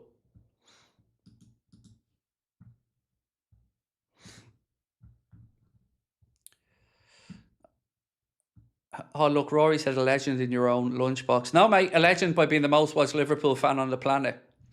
I know you don't like hearing it, mate, but truth hurts, doesn't it? You know, that's what I said earlier on. When opportunity meets talent, this is what you get. So you can learn from it, or you can be a smart arse on the internet. But either way, I don't have to say I'm legendary anything. Google my name. Look at all the hit results. Look at all the numbers. Look at the people that come in. I get it. You ain't me and it pisses you off. But here's the thing that I hope you learn from, Rory. My life to get to this point was harder than I would ever wish on you or anybody else. And I wouldn't wish what I had to go through between suicide with my parents, my dad drinking himself to death, you know, and lots of other stuff that I won't get into on here to get to this point. It took balls and it took courage and it took putting myself out there. So I hope that's the lesson that you take from this, Rory, that anything's possible if you put yourself forward and have a go. But sitting on the internet, shitting on people, it's not going to get you anywhere, my man. It's not going to make your life any better. You're still going to be angry. You're still going to be getting up every day, blaming other people for your own failings. Get up off your arse, do something positive, put yourself out there, and I promise you'll have an infinitely better life.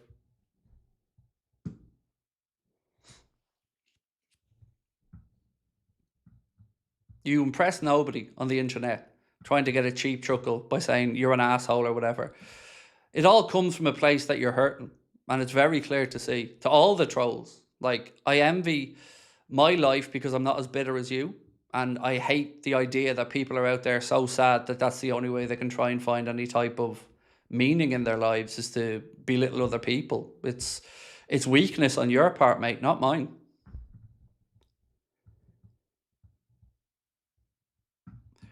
Jaden said, "My brother is your hi brother. Is your daughter okay in the hospital? She's fine, thank you, mate. Yeah, she's been back at work and stuff. She's all good, thank you. And I really appreciate you all looking out for her and asking after her. She's all good, thank you. Might as well bring Fabinho back," said Tanner. I don't know. I think Neoni's. You know, I'm not going to fall into the trap of saying we don't need to sign a DM, but Neoni's doing himself absolutely no harm with his performances. Rafa's Red said, "Glad to see you back, energised and ready for the new Prem." Yeah, excited. 3 weeks to go, you know. I'm angry, of course, about the transfers and stuff, but, you know, I keep trying to say to myself, imagine this was slot. Imagine we still had slot, and and the window was as it was, and we still had slot. So I'm very grateful that we at least have a coach that looks like he's getting something from the players and that they're buying into what he's asking and enjoying themselves.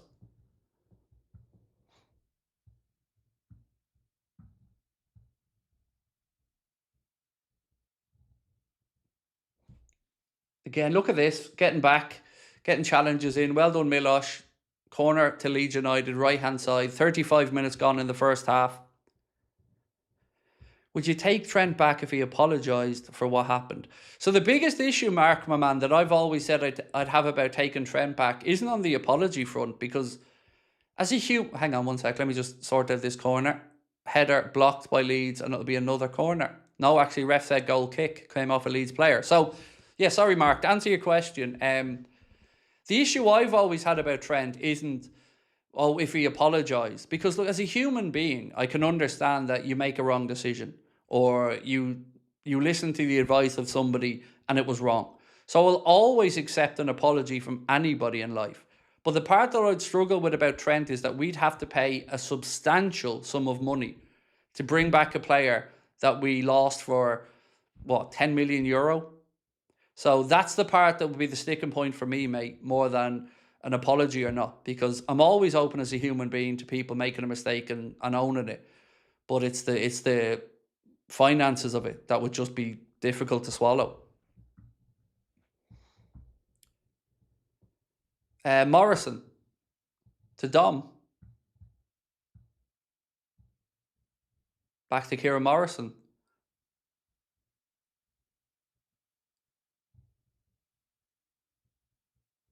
Chambers. He's got Rio out on the left, rolls it out to him.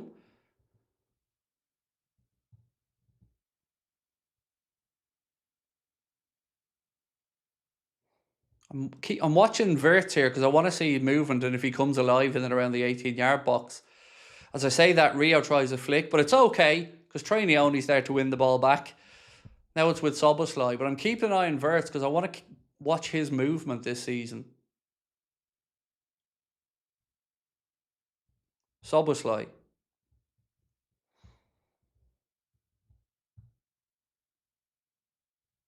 Chambers. And Ndukwa.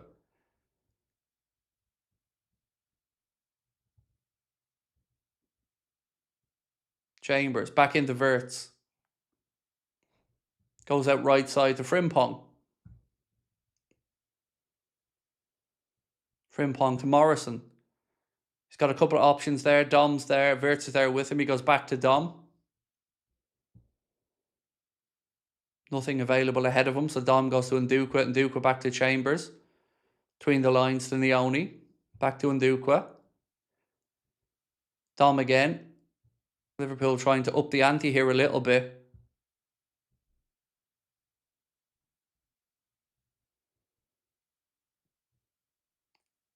Dom floats one out left side looking for Rio.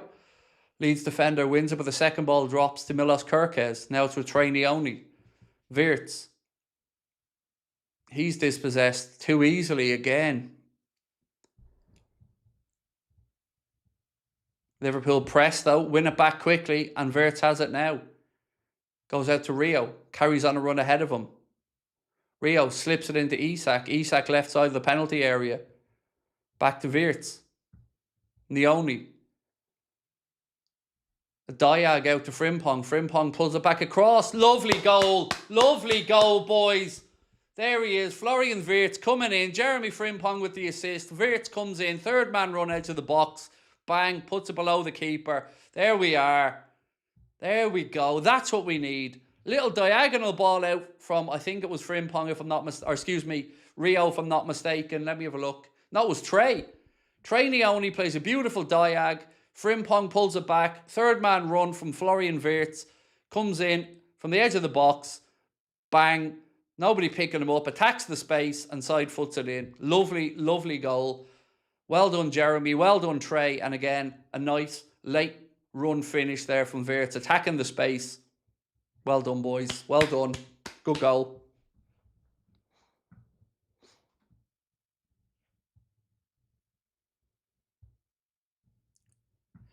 Jeremiah said, it's only pre-season, but Isak is already more involved.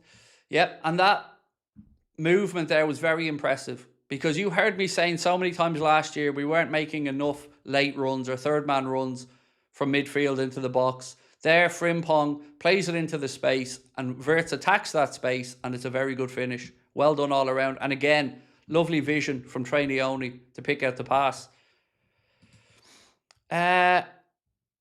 Sigs After Six said, Trey has recently became my uncle's wife's cousin. And they might arrange a meeting for me with him. Nice. Would be so damn cool. He's a baller. It'd be amazing. Yeah, well done. And hopefully it happens for you. And yeah, well done. Well, if you do have a chance to meet him, tell him we're all mightily impressed by how he's doing so far and wish him the very best.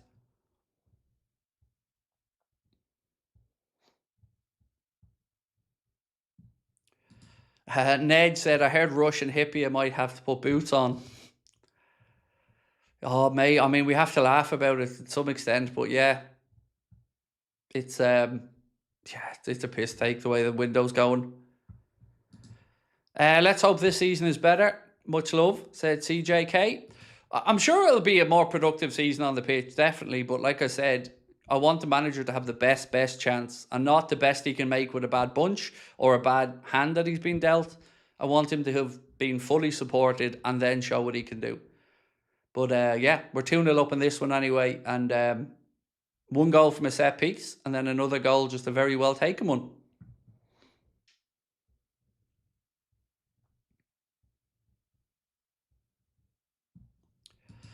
Medusa Cascade said, Hall open to United move. It's been a blast.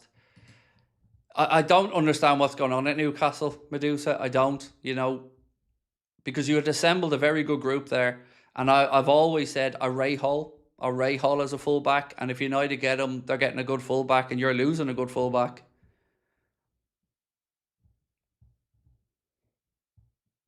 Kirkes, back to Chambers. 42.5 minutes on the clock.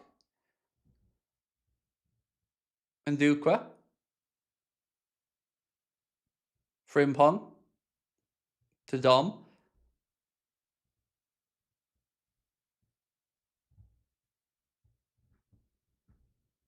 Back to Chambers. It'd be very interesting to see now after the pre-season tour and after Andoni having a proper chance to look at the youngsters, who goes out on loan and who might get kept. Like, you'd have to say there's no chance surely at this point Neone goes anywhere. And you could make a very good argument for Morrison to be kept around. Obviously, Nduku we know has to go on loan because of the work permit stuff. Chambers, if he does go on loan, I'm sure he can get a very good loan as well because he's stepped up and done well in the 2 games he's been at centre-back. And then obviously you've got the likes of Kumas, Scanlon, and plenty of other young talent there that needs to be, well, looked at and looked after.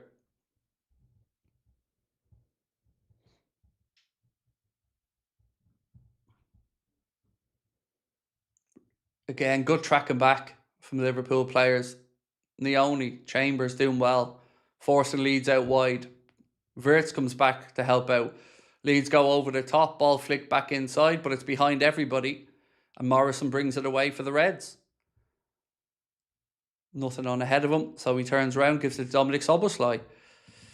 Julio said, don't want to get carried away, but it's great to see beautiful football again. Quick passing and constant movement. Let's go.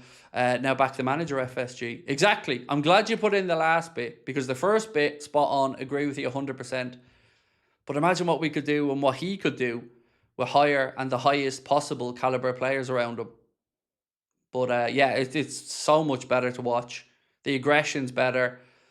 Even trying to win the ball back if we lose it, we look far more determined, focused.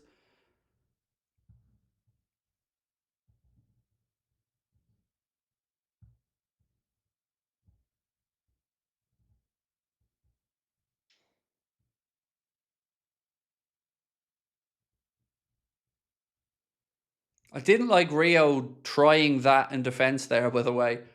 You know, he got away with it in the end, but I don't like him taking those chances in defensive positions.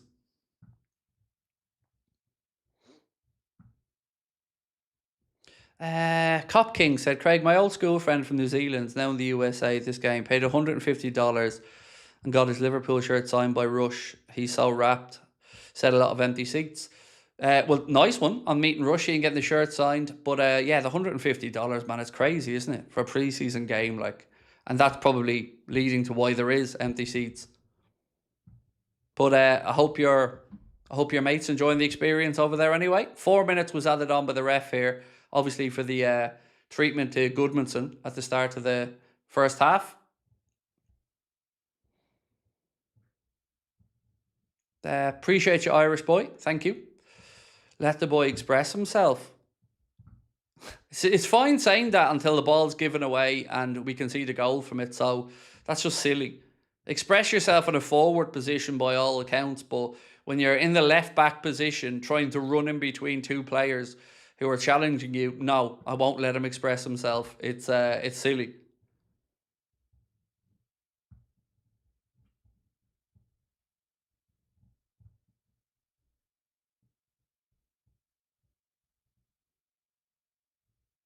Frimpong. Inside the Szoboszlai.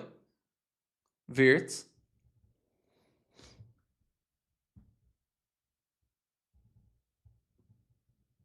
Ndukwa. Isak, whose first touch was shocking. But there was a handball in there from a Leeds player, so free kick to Liverpool. Thoughts on Rafa Leao? That he's too lazy to play for Liverpool, Rafa's Reds, and he's not good enough. You know, he'll have his moments, he'll have the flashy goals, but the other 80% of the time, he doesn't work hard enough off the ball, won't track back enough. And again, there's a reason nobody's queuing up to bring in Rafa Leao. Oof, unlucky. Good ball, floated in back post. Milos Kerkez attacks it. He believes he should have a corner, but the referee points for a goal kick. But again, good play, good ball in from Liverpool. Let me talk you through it here. It's back. Look at that. Szoboszlai. Beautiful deep ball. Looking for Kirkes. He feels he headed it back off the Leeds player, but referee gives a goal kick.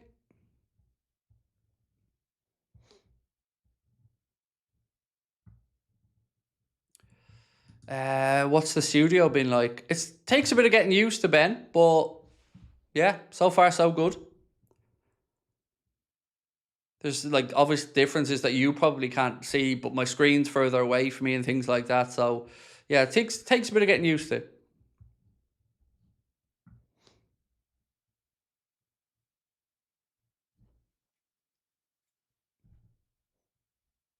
Kirkes, the only back there helping out.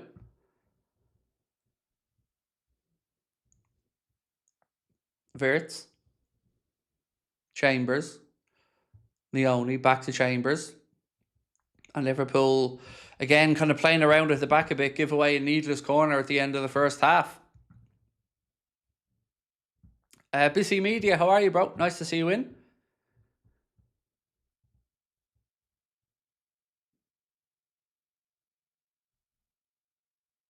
Right, Leeds corner here to end the first half. We've pretty much had the 4 minutes, a few seconds away from that. So you'd imagine if we can clear this, it'll be the end of the first half. Ball in. And Dukwa gets ahead on it. Second ball drops though. Dan James there for Leeds. And the ref blows up for half-time. It is half-time, ladies and gentlemen. And at half-time, it is Liverpool 2, Leeds United 0 at Soldier Field in Chicago. Goals from Luke Chambers and Florian Wirtz.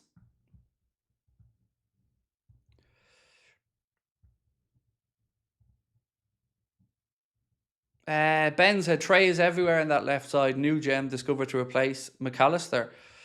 Well, look, if McAllister goes, we shouldn't be looking at Trey to replace him because you'd be replacing a 28-year-old World Cup winner. No problem with Trey being in and around the first team and getting games. With you on that one. But don't let us fall into the trap of letting them off the hook with not replacing when they bring in a load of dough if they did. Patrick said, is there any pre-season game over in Ireland, Craig? No, not this year, mate, no.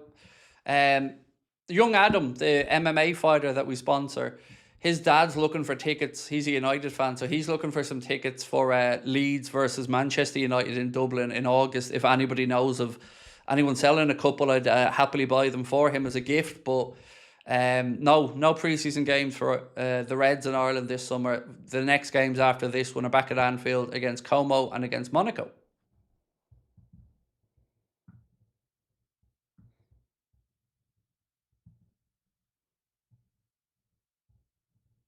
Wouldn't complain if we had this Frimpong all the time. He's definitely had a good game. Yeah, no argument on that one.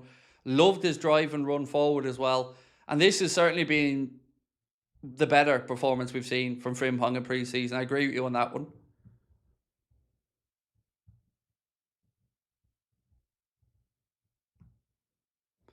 Not to exaggerate, but where does Trainee only rank in terms of all-time Liverpool midfielders? Joking.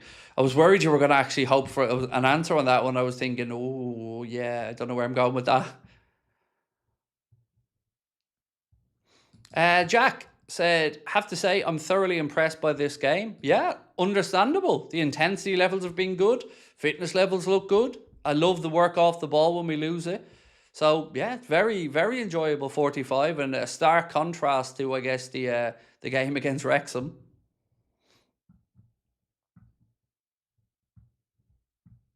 Elodge, or L Dodge, excuse me, sir. L Dodge said, decent half, although Leeds have offered nothing. So still don't really know how solid we are defensively speaking. Yeah, look, never look too much into pre-season and results or stuff like that. I just look at it from a fitness perspective and a sharpness perspective. And, some of the like Dom looks really, really tuned in, really good. Kirkes looking lively. Frimpong had a good half there. Wirtz, obviously, first game back in, gets himself a goal. Chambers looked decent. Morrison looks decent. Rio kind of flashes, but wouldn't call him one of the standout performers of the first half. But what I have noticed is the attackers are getting back and helping out. There's been a couple of times Rio did it, a couple of times that Morrison did it, and that's good to see.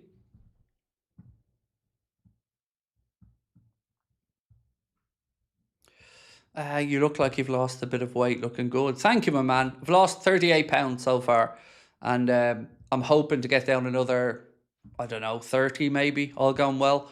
But yeah, appreciate you saying that. Thank you. I'm definitely feeling a bit healthier, and yeah, thank you for the kind words.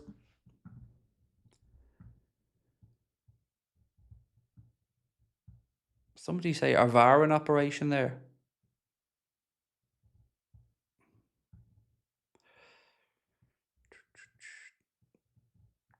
There's definitely no VAR, sorry, in this. No, I was looking for a different comment, but no, there's no VAR in this one. Right, just need a quick drink. One sec.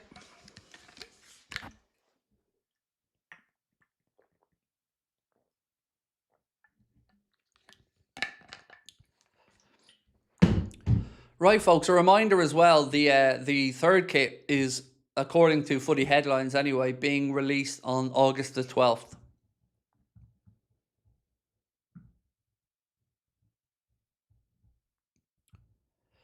Robert said, Craig, both our fullbacks have assists. I didn't actually know who got the flick for Chambers, so yeah, well in on that one.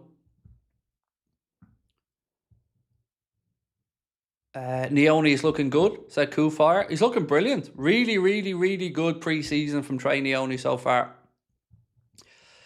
What are your thoughts on Isak? I wasn't overly impressed with that 45 minutes from him, but I didn't see anything that worried me either.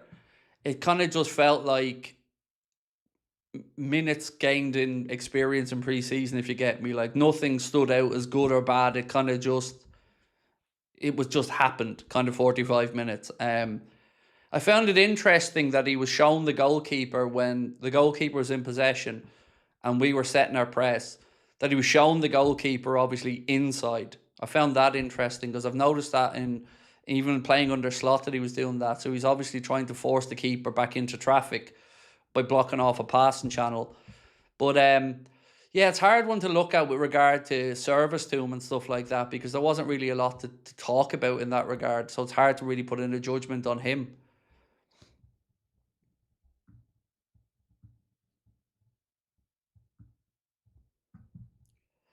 Delicates Sunlight said, we need to give Verts the ball more. He drifts into good positions, can be a dummy, but he still needs the ball. Exactly. And you're right. He was picking up some nice little pockets of space there. And Neone, I think, has found him a few times through the middle. True Crime Dan said, players look far sharper and fitter, which is great to see. My big worry is squad depth. Now let's get some signings for the new manager. 100% agree with you on the sharpness and the fitness, my man. Absolutely agree with you. Night and day compared to last season. Hall said, Craig still no Jeremy Jacquet. Unfortunately not. He's not in the squad. The club, again, still being cautious, but at what point do we get concerned? Because Gomez isn't there for the start of the season. Leone won't be there for the start of the season. And Virgil and Jacquet haven't had a minute in pre-season yet. So I don't know what else to say other than the depth problem at centre-back is real. Anybody who's trying to bury their head in the sand about it, i.e. our owners, are deluding themselves, and it's a big concern. Smitten 4202 said, what worries me a lot is the centre-back position. We need ahead to start the season. It's a huge concern, mate. You're right to be concerned about it. It's a big, big, big concern. Because there is no, we have this player to do. There's just no depth there. And anybody trying to tell us as fans that, well, somebody like Endo can slip in at centre-back, fuck off. Respectfully. That's not what serious clubs do. Serious clubs don't just not do business and say, well, we can shoehorn somebody who can't get a game anyway in at centre-back. That's not good enough. That's not good enough. And that's not going to have the likes of Paris Saint-Germain, Real Madrid, Manchester City shitting themselves. Oh, look at Liverpool. They're so unserious that they won't even bring in a centre-back. Look at this, for instance. Bournemouth Signed Antonio Silva. Bournemouth, a centre-back that I would have happily welcomed to Liverpool, has gone from Benfica to Bournemouth. Meanwhile, we're doing what? Trying to lie to our own fans about the depth that we have and that it'll be acceptable. And by the way, that was only a 25 million quid deal as well.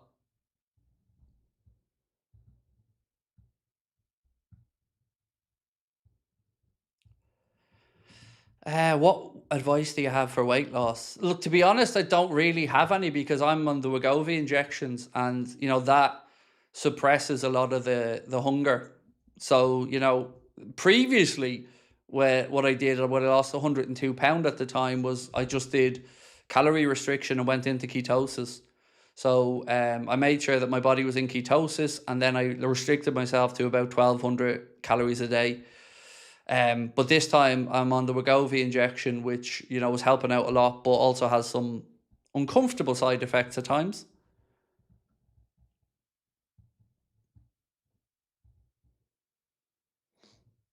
25 mil, that's a bargain. It's crazy, isn't it? Like, that was a centre back that Pep Guardiola once described as the best promising young centre back in world football, and he's gone there into Bournemouth for 25 million quid. Meanwhile, we're doing what? So it's crazy. It's crazy.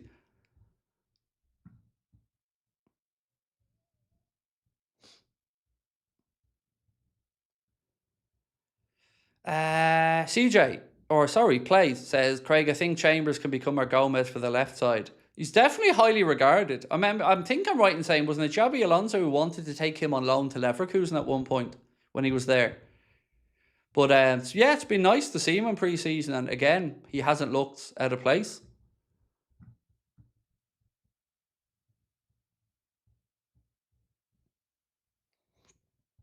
Do you think Grav can play deep role like Neoni this season? Yes, but we've already tried that for 2 seasons with mixed results. So, Ryan Gravenberch isn't a number 6 in the sense of a Fabinho or anybody like that, or a Rodri. He's a progressive 6, or, somebody... I still think of him more as an 8, in all honesty.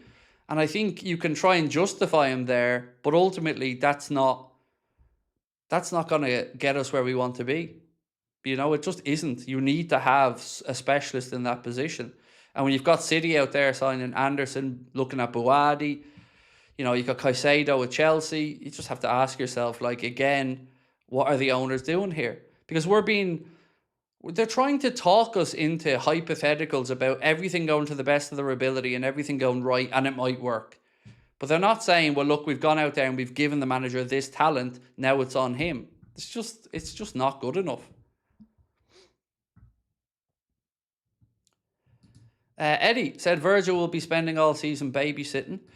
And again, after a World Cup, after a season, Eddie, where he's played every minute in the Premier League, at 35, in the final year of his Liverpool contract, and then, like you said, can't even give the man a breather or try and manage his minutes to keep him in peak shape all season. It's absolute madness, Eddie, isn't it? CJK Callum said, can't even spend around 10 million on a championship centre-back. But we shouldn't have to, and that shouldn't even be a conversation. Liverpool should easily be able to spend 40 or 50 million on a centre-back if they want one. And then you can get a right-back sorted for 25 million quid. Rachu, who's been linked with us for a while, already got an outline agreement with his agent. He's got a release clause. Obviously, Rayo Vallecano is somebody that the manager knows well. There are solutions out there, but the cheap fucks just aren't spending the money. And people are trying to find ways to justify it in their own heads to hope for the best. And I'm just somebody that's going to say it as I see it. It's cheap and it isn't good enough. And it's beneath a club the stature of ours to be expecting miracles from kids and a new manager.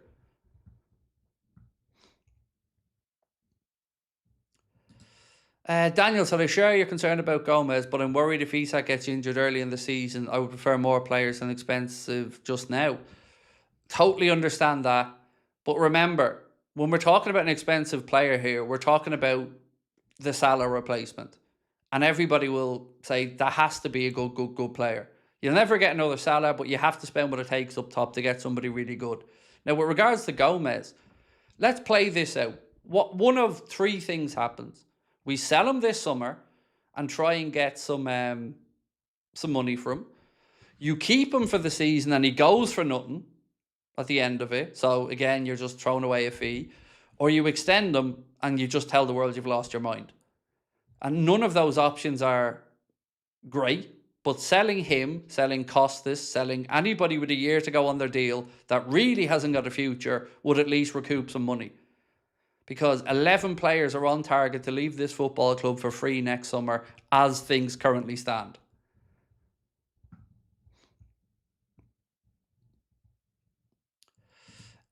James Smith said Neone is looking so good. Get some size on him and he'll be he'll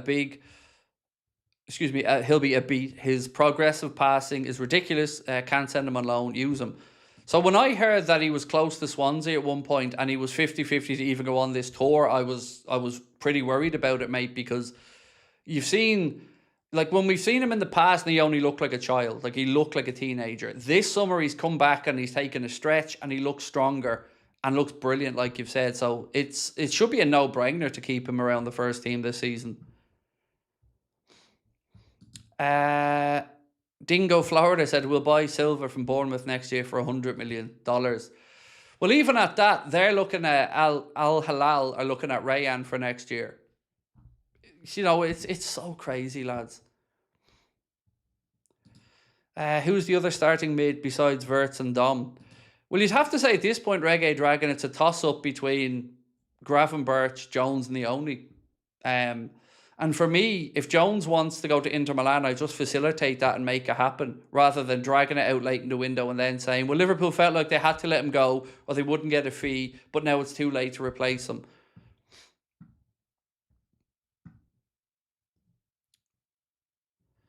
What are the most positives for this season? The new manager, the style of play, and obviously the mood of fans being a bit more upbeat. They're the positives that I can see. And hopefully, by the end of the season, we'll have a better understanding of when we can get rid of FSG. And we can get some owners in with ambition.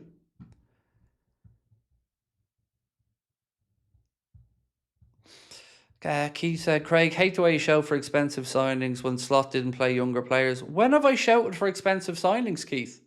Like, you're just putting words in my mouth that I haven't said. What I've said all summer, and I mean all summer, Keith, is it doesn't have to be about spending huge money this summer. It has to be about making sure that we fill out what's needed. That's what I've said consistently all summer. A minute ago, I said we have to spend money on the attacking winger because they cost a lot of money and we need to do it. And I've also talked about the situation with regards to youngsters. They shouldn't be rescue mission players. They should be brought in at their own pace when they're ready to be put into the first team and progress in a team that's doing well and not have to come in and be a saviour. So you literally are talking out your arse because I've said nothing close to what you've accused me of saying. If you actually listen to the streams, time and time again, I've said this doesn't have to be about superstars this summer. This has to be about filling out the squad. So where you got your little tirade there from, I don't know, but I haven't said it. Exactly as Ben said, that's the opposite of what I've been saying. I know. And this is what does my head in. I'm here to be held responsible for what I say, but I'm not going to be held responsible for things that only exist in somebody else's mind. And also, and just to even push back a bit more, this is Liverpool Football Club, mate. Not some tin pot institution. Like, we all love young players to come through and make an impact, but ultimately there's a reason why players are expensive. It's because they're good players. And we have the money to buy them, but our owners are too cheap. So whatever way you dress it up, all I see is a club that isn't being given the best opportunities to succeed by the custodians of it. It's as simple as that. And I'm never going to stop speaking out against it because I'm right. And I don't need to be told I'm right. I know I'm right.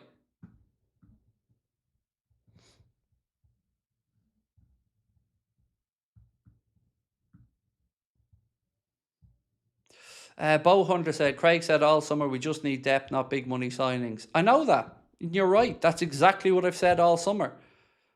But like I said, the people that come in to take shots, they just make shit up and just accuse me of saying things that I've never said. Any chance we get Konza, great fit and experience? I couldn't say because I don't know much about it. I've seen his name like loosely thrown around, but the only centre backs that have really been brought up to me are Tamori, because 1 year to go, experience and a reasonable fee.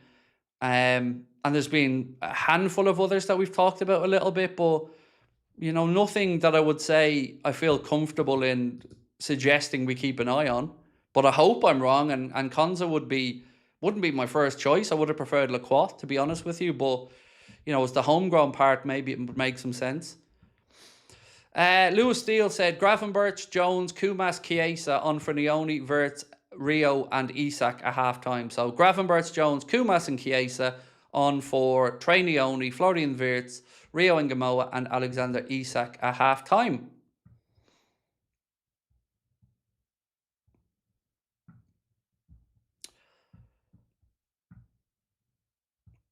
You've seen that we were linked with Tamori. What's your thoughts? It could be a decent signing for a bit of experience at a reasonable fee. And it wouldn't, hinder the development of the likes of Ndai and Duque, Giovanni Leone and Jeremy Jacquet. So yeah, Tamori could be a realistic addition that provides depth, another homegrown player and experience.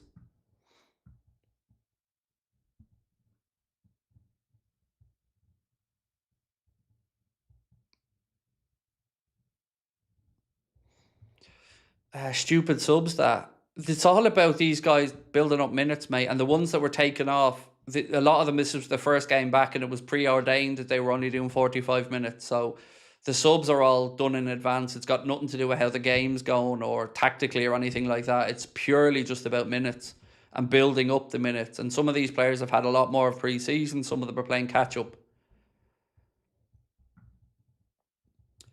Do you think we sign at least one centre-back on Barcola? I mean, I'd like to think so, yeah. Like, as I said, on the Barcola one, I'm really upbeat on that one. And I'm very, very, very confident that that goes how we want it to go. The centre-back one, logic does dictate that we have to get a centre-back. But be under no disillusionment. We need a centre-back, another winger, a utility forward, a right-back, and then maybe we're okay. And then you can look at midfield and see if Maka goes, maybe somebody else comes in. But that's what we need just to get to a decent level of squad. That's not building it out, which we were supposed to be doing as well. Like, remember, 3 players left at the end of the season. Have we replaced them? You can say Costas for Robbo. That's a downgrade, in my opinion. Salah's gone. Haven't got the star player in there, even though we're the ones that ripped up his contract. It just seems like a cost-saving exercise again for FSG.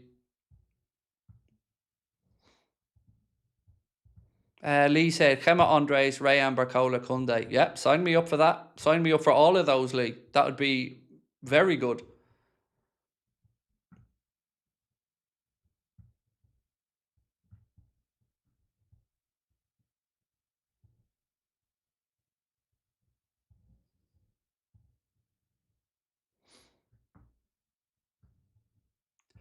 Any news on Rayan? Nothing new from my side now. Other than the reports that Al Hilal were looking to try and replace Malcolm with him in 2027. Apart from that, nothing new that I'm aware of on Rayan. Other than, of course, we are admirers, if you want to go with that one.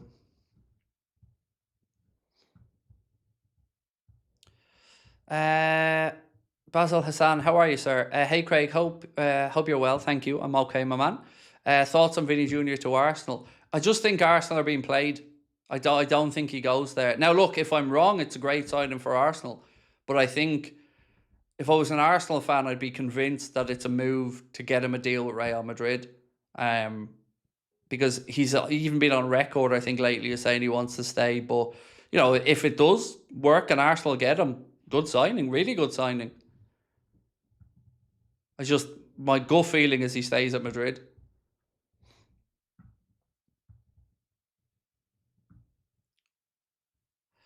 Tipsy Dipsy said, "Evening, Craig. How's Isak doing in this game? And I'm looking forward to the season. Great coverage of pre-season from you and Connor. Keep it up." Thank you, mate. He was okay. You know, as I said, nothing really superly dramatic either way, good or bad. Yeah, he was okay. He wasn't overly involved that much. Yeah, I think he did okay. But I can't really go more in depth on it because there wasn't really a lot to work with there. What's your ideal starting 11 this season? Allison, I mean, obviously Bradley, but I don't know when he's available. So whomever at right back. One sec. Right, we're underway second half. Centre backs, Jacquet, Virgil. Left back, Kirkes. Midfield, again, with what we have at the minute, Gravenberch, Soboslai, Wirtz in the 10. Hopefully Barcola on one wing, Rio on the other, or Gakpo on the other, and then Isak through the middle.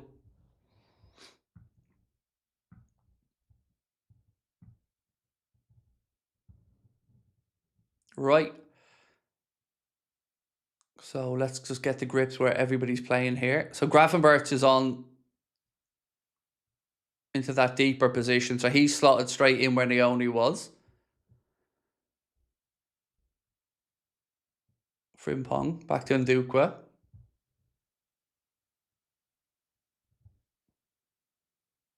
Georgie goes long. Kumas on for Rio as well. That's another change.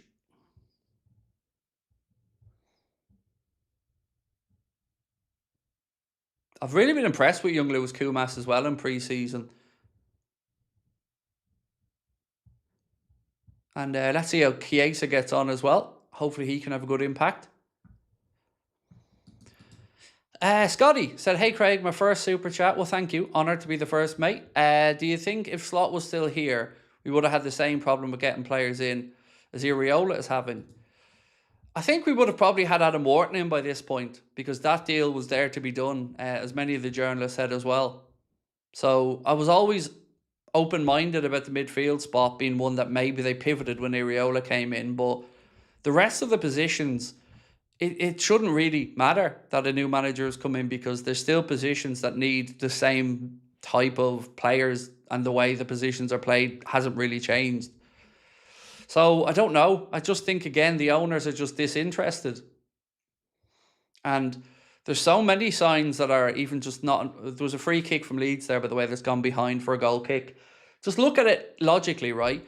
They're not doing it in the transfer market. Their CEO of football operations fucked off after being given the runaround for 2.5 years about a multi-club model that never came to fruition. Our sporting director, who said on day one that he doesn't want to stay more than 3 years, is leaving after 2.5. You know, players have gone. I don't understand how we can think anything other than they've lost interest.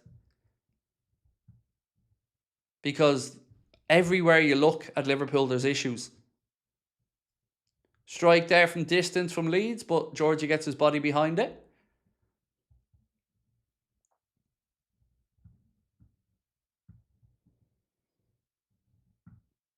Like the sporting director thing, my own thoughts on it, and it isn't inside information, it's just one fan's thoughts, is that they must be a nightmare to work with, FSG, because everybody seems to be in and out and not want to stay here a long period of time.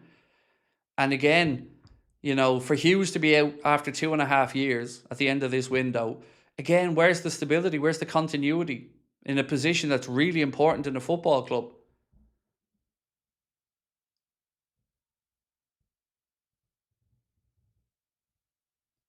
Right, Leeds win the ball back. They have it in the centre circle.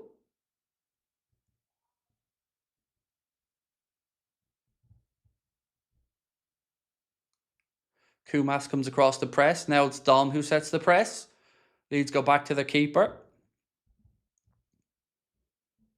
Again, press comes on from Dom. Well done. Leeds United throw in. Where was this one? Why get rid of Mo when we've got no replacement?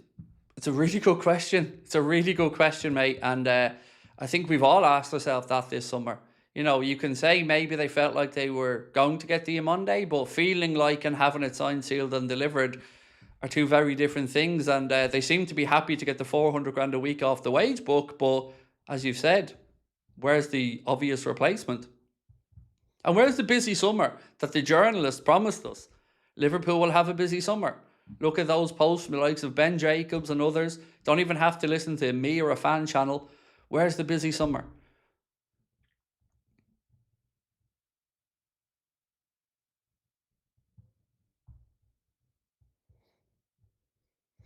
Is Rio injured or just subbed? I would imagine it's just subbed. Yeah. I'm not aware of any injuries or anything like that. So, let's work off the basis that it was, again, just a pre-planned substitution to give Kumas and others some minutes.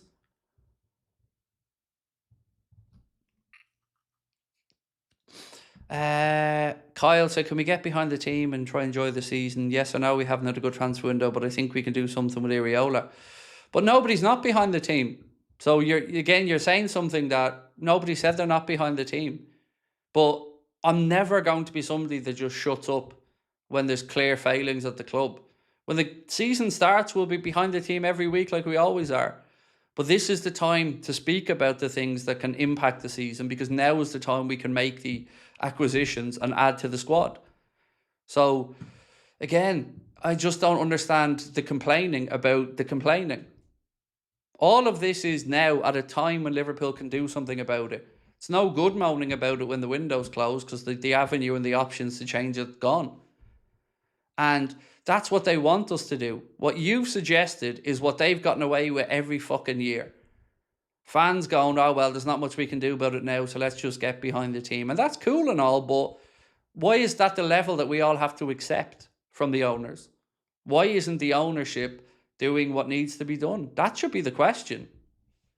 Not fans accepting whatever paltry bit of transfer business they're given and hoping for miracles. And I think it's because so many of us do believe in Andoni that we think, imagine what he could actually do with being back then.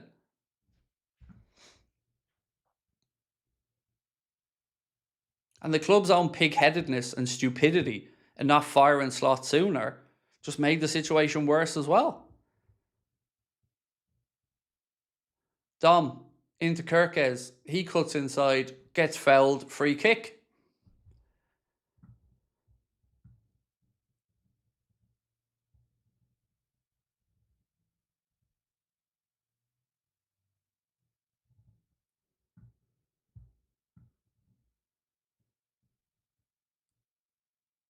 Dom to Jones.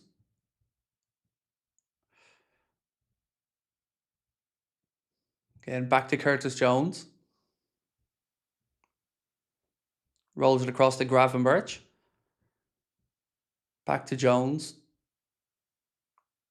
Dom. So it seems like Dom's gone further forward here in the second half, perhaps taken up the Wirtz position. Chiesa is through the middle. Dom looks like he's in the 10 position there with Curtis Jones slipping back into the 8. As I say that, Jones plays a lazy pass out towards Frimpong, and it's Leeds United's ball now.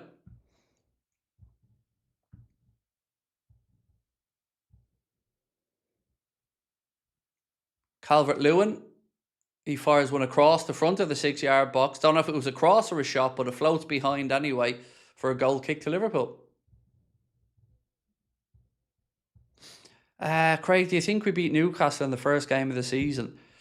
Look, it's always a tough game up at St James's Park, but you have to say at the minute, Newcastle look a little bit all over the place, and obviously their new head coach is going to come in and try and galvanise them, but I don't know if he'll be able to get them to the levels by the start of the season. I hope he isn't.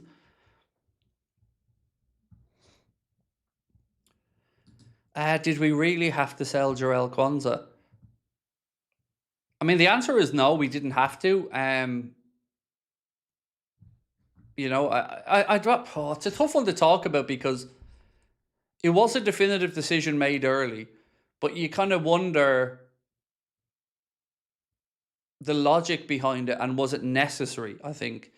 And was it necessary? I think the answer you'd have to say is maybe financially for the money we got, maybe, but with the option it removed for us defensively, it's certainly a credible option off the table for us.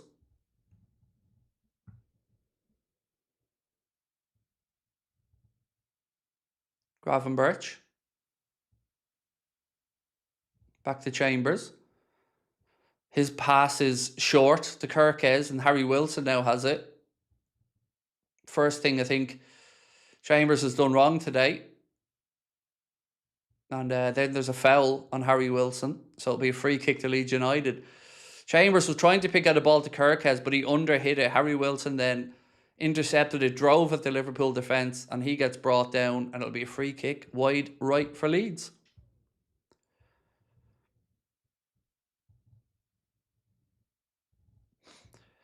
LFC Cal said, with all due respect, the get behind the team crowd is what had us hold on to the slot longer than we should have, and why we're in this spot to begin with signings.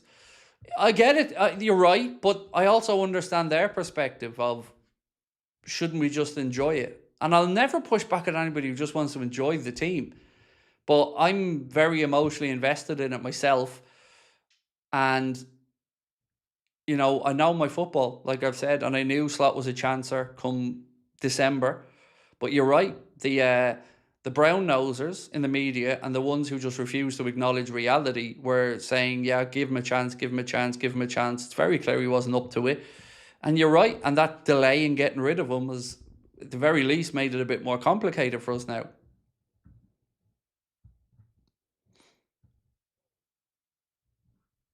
Szoboszlai, again, doing really good work up the pitch. Unlucky. Can't quite keep it in, but again, the attitude and the effort from Dominic Szoboszlai has been top-notch today.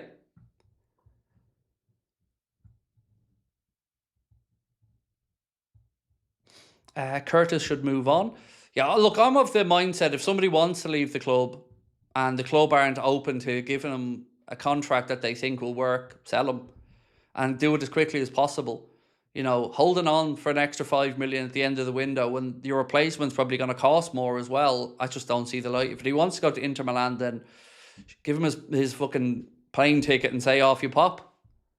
As much as I'd rather he stayed and signed a new deal, it doesn't look like that's forthcoming. So, you know, away you go.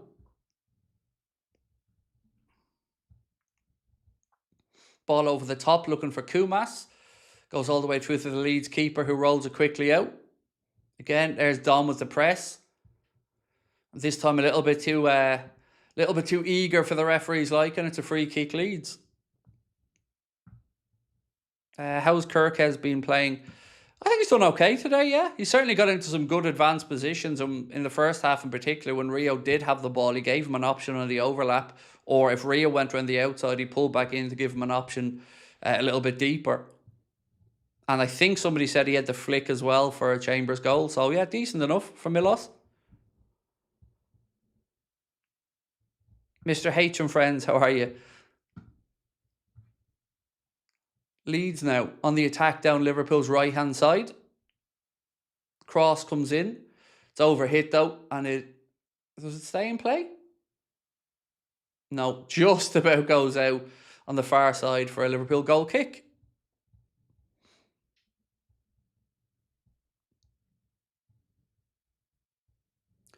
Clade said, now that Neone is getting better, ready to start, we can sell Jones.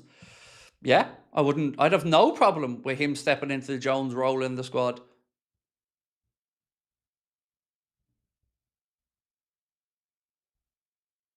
I'd love to know though what really is the situation with Jones and Liverpool. Like, you know, what's the difference in valuation of contract? What was the offer? And what is he expecting? Because, you know, thinking about this logically, right? I don't think there's a world where Inter Milan are going to pay Curtis Jones a wage that Liverpool couldn't afford. So that whole thing kind of just makes me feel like, did the club just not rate Curtis Jones?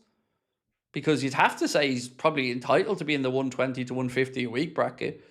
So, you know, if they don't, I'd love to know where both their heads are at with the numbers. I'd love to know what the club have put on the table and what Curtis is asking for.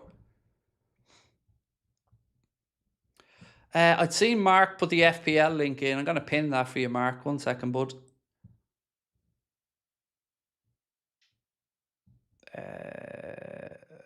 Where is it gone? Oh, there's something already pinned, is there? Sorry, I can't unpin it. Something's already pinned. But yeah, Mark's put the FPL link in there. If anybody would like to join it, Keen set that one up.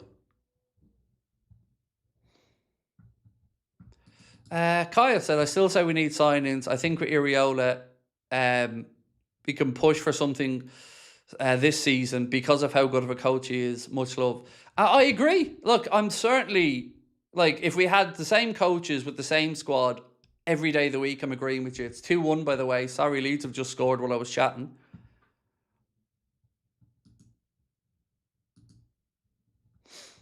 So it's 2-1, my apologies. Let me just rewind that back and I'll talk you through the goal. Sorry, that was my bad. I was chatting with you guys. Right, so Liverpool had it with Ndukwa at the back. Goes out to Frimpong. Frimpong passes it back to Ndukwa. Back to Jones. Jones goes back to Georgie. He clears it out right-hand side. Kirkes plays the ball. Kumas. Kirkes is dispossessed then.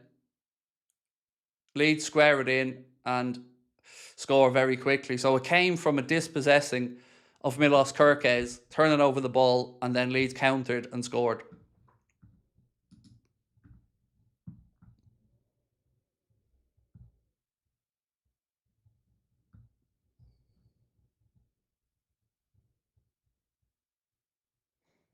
Again, you'd have to say if anybody wants to talk about mistakes, better they happen in pre-season than in the real season.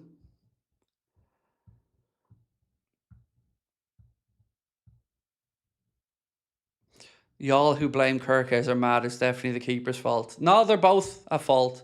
Kirkes could have made the decision to let the ball go out, but he actively tried to play the ball back infield, which gave the ball away. So you can say the ball wasn't great, but his decision on what to do with the ball also wasn't great.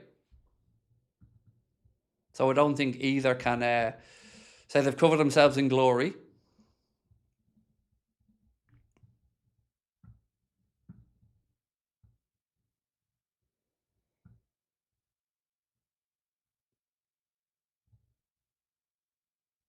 But the whole pattern of play felt weird from Ndukwa, Frimpong, back. It wasn't forward looking, which is very different to what we've seen a lot of the time in possession, where we are looking to play the ball forward and go through the lines. That was one of the rare, almost a flashback to last season in the way that we moved the ball backwards.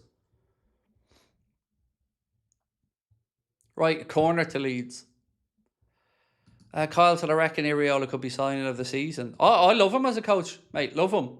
Love the attitude he's come in with. And I think the players have really enjoyed working with him as well. So whilst I agree wholeheartedly on a lot of things with you, I just can't help thinking, imagine though if we gave him what he needs.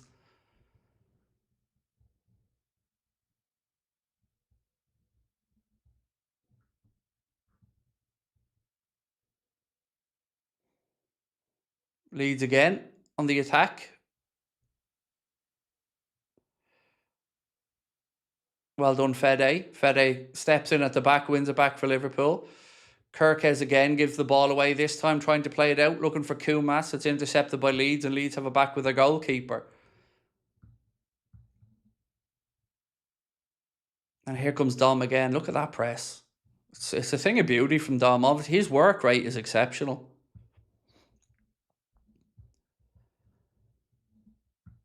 I don't see the hype with Nduka. Too clumsy. He's a fucking kid, mate. Give it a rest, will you?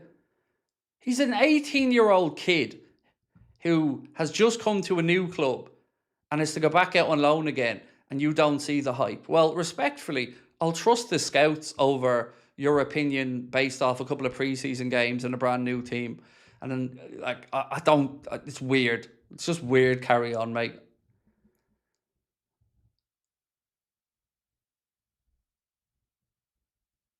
You know, it's not a centre back we paid 100 million quid for that's coming in to be a starter. He's one for the future.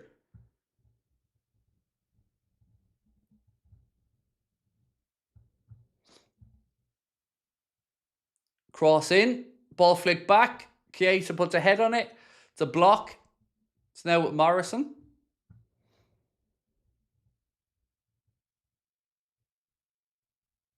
Frimpong.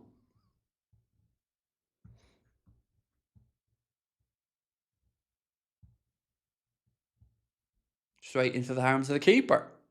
Almost at the 65-minute mark, 2-1 to Liverpool.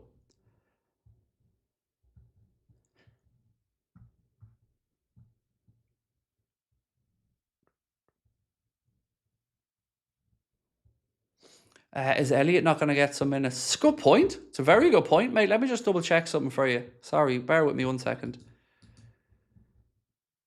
He's on the bench, so yeah, you would imagine Elliott will get some minutes, but you wonder, is it a good indicator that maybe he isn't in the plans? Yeah, I mean, it's a good spot. Obviously, I'd like to see Joshua Abe get a few minutes as well. Scanlon impressed me in pre-season so far, and we've seen him.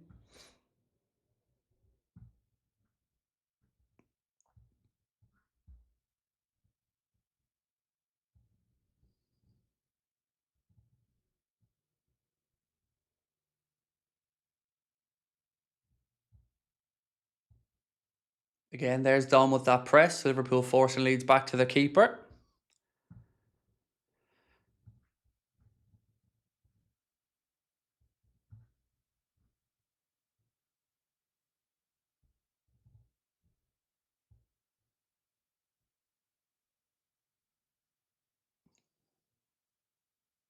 Again, Leeds finding a bit of space. Wilson. Oh, good defending. Good cracking back. Who was that? Was that Morrison again? It was Kieran Morrison. That young man has done some very good defensive work today, tracking back. Well done, Kieran Morrison. Leeds had a good bit of build-up play there. Ball played in, and it looked like it might drop to a Leeds player. Then in, out of nowhere, comes young Kieran Morrison again, puts a foot in and puts it behind. Really impressed with him and his tracking back.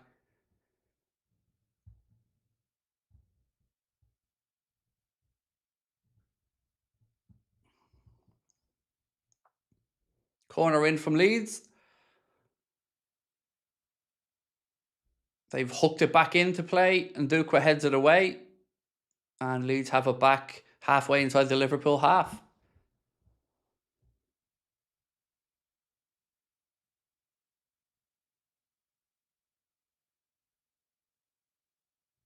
Goal kick, says the referee. Leeds thought it should have been a corner, but referee gives a goal kick. Hey Craig, how was the boxing and dinner with the family? Boxing was really good, yeah. Really enjoyed it. Obviously didn't get the result we'd hoped for with Pierce O'Leary in the main card, but Prince Nassim was there, which was lovely, and my wife got to get a picture with Dave Caldwell, and yeah, it was lovely. It was a really nice evening, and would have loved to have seen Pierce get the win, but he'll come again, and yeah, appreciate you asking, my man.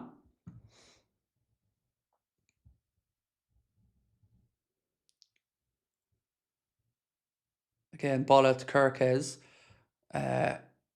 who heads it forward, but then the referee spots the foul in there, and Liverpool about to make 4 changes here now. Right, so Ndai is coming on. Dominic Szoboszlai is coming off. So that's another good 67 minutes for Dom, following on from, I think, his 70-plus minutes the other day. Harvey Elliott's coming on, Ndai is coming on, Costas is coming on, and Calvin Ramsey is coming on.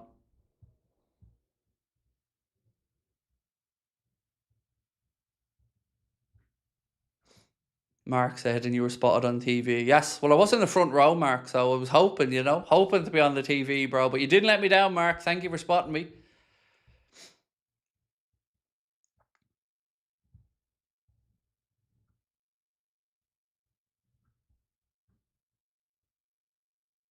So I think it's Chambers going off as well, and he got himself a goal today. Lovely moment for the young man.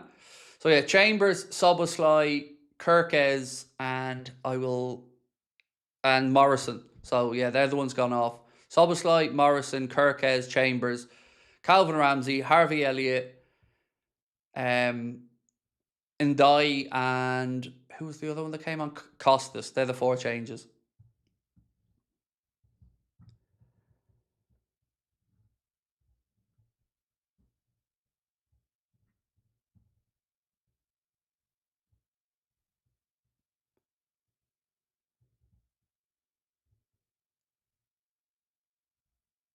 Right, Leeds launch it forward.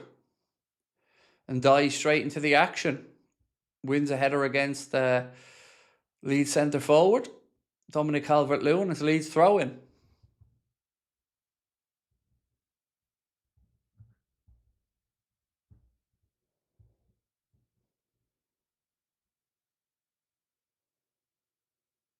Again, good press there. Well done from from Costas. Stepped up, good aggressive defending, wins the ball, but Leeds have it back.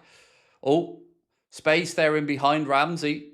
He's caught out of position. Ball across, and there is Ndai. Well done, young man. Great covering from the centre back.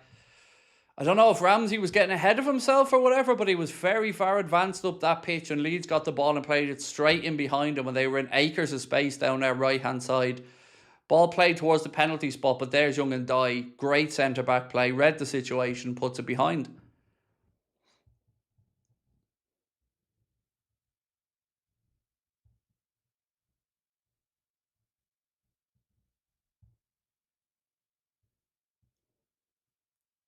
Corner in, that's 2-2. Calvert-Lewin at the back post, 2-2.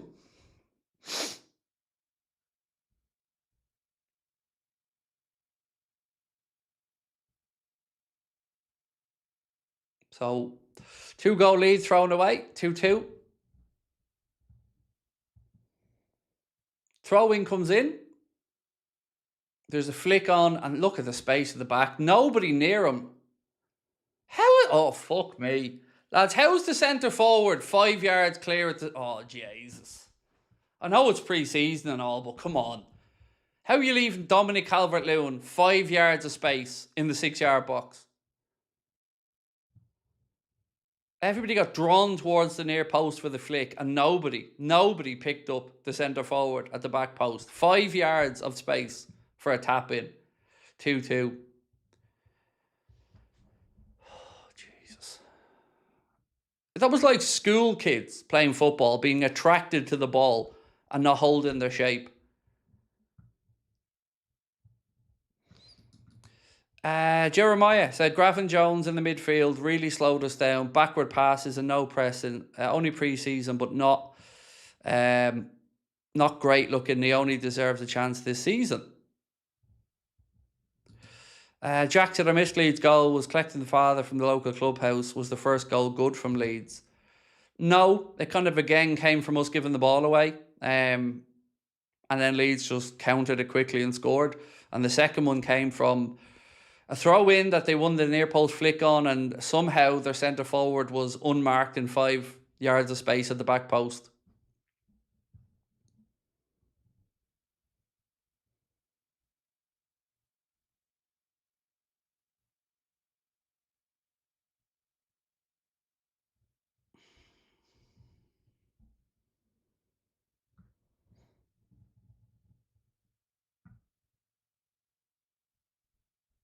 So 2-2 with 72 minutes on the clock.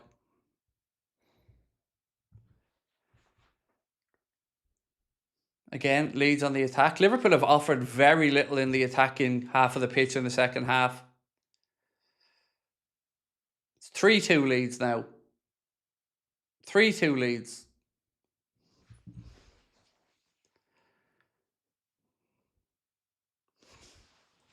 That's pre-season or not, this is piss poor.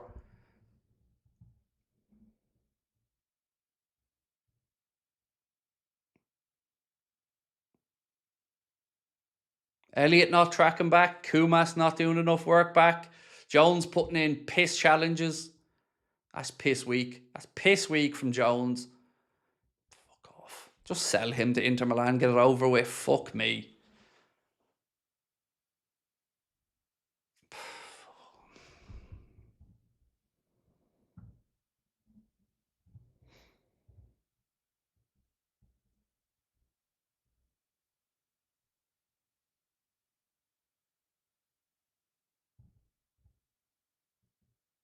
It's not good enough.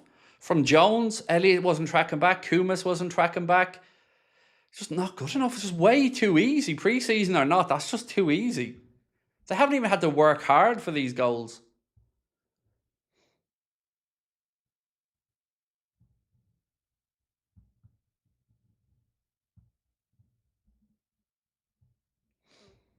Itachi said this is slot ball FFS.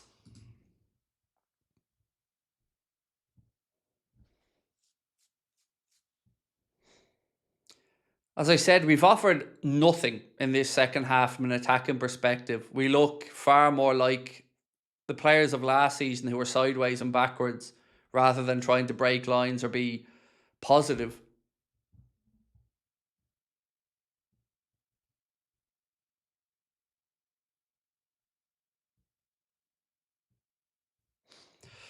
Jones really not playing with any energy. Look, Jones has an ego that his talent doesn't match yet. But as I said, it's just been a very poor second half. And none of the players who've come on have really made a positive impact in the game yet.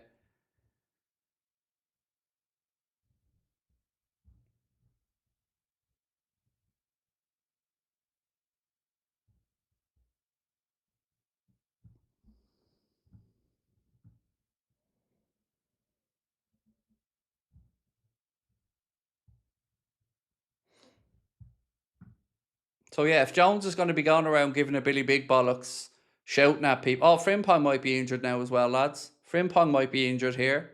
Yeah, Frimpong needs treatment. This is brilliant.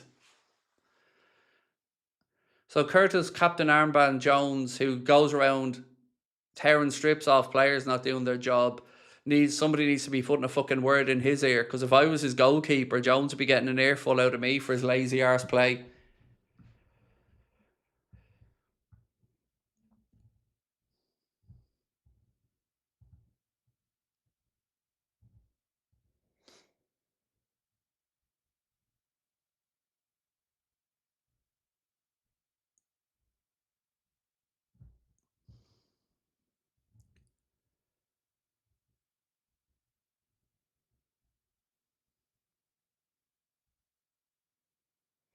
Yep, Frimpong's getting substituted for Scanlon. So that might, and we don't know the extent of this yet, but that's another potential injury at defence there. But it's okay though, because the lads at the Echo and all the top tier journalists don't think we need defenders enough to call them out for it. So well done, journos, fucking legends, the lot of yous. It's you lads being in the club's back pocket and not doing your jobs that lets them away with this shit.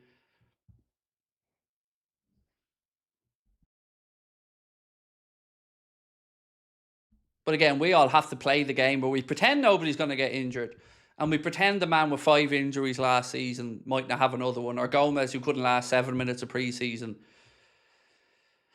See now why I call this shit out? Do you see now why I'm moaning about squad depth? Because 1 or 2 injuries and all of a sudden we're up shit creek again.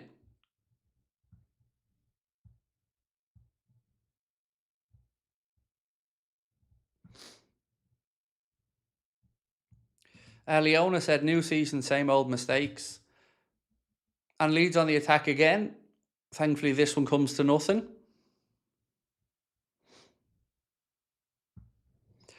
Trey has to start as a number 6 against Newcastle, said Des Paul. Well, with the current options, I wouldn't disagree with you, mate. I wouldn't disagree. If you're asking me right now, Gravenberch and Leone off what we've seen, I agree.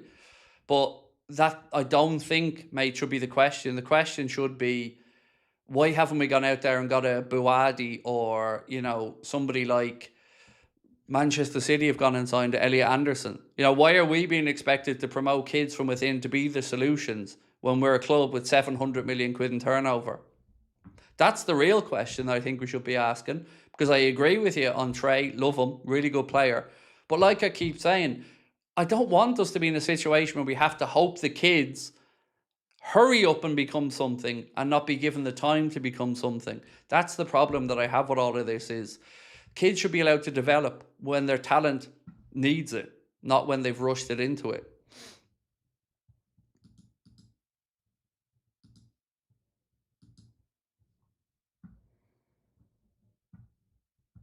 Right, free kick. Elliott floats it in. Headed away by Leeds.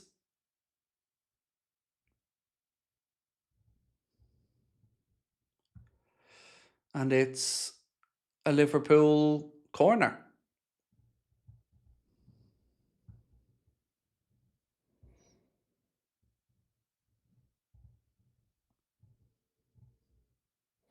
It's not 3-3. I keep telling you, don't fall for the score things. I'll let you know if there's a goal.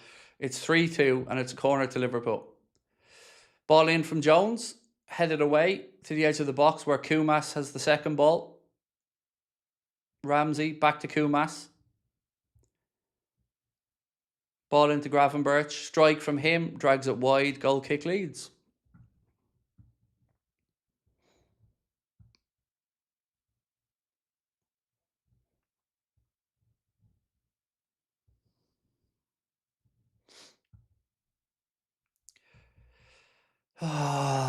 Somebody said something there a second ago. I want to see if I can find the comment again, because the belter of a comment. Let me just find it. I want to find it because I want to give them person the credit.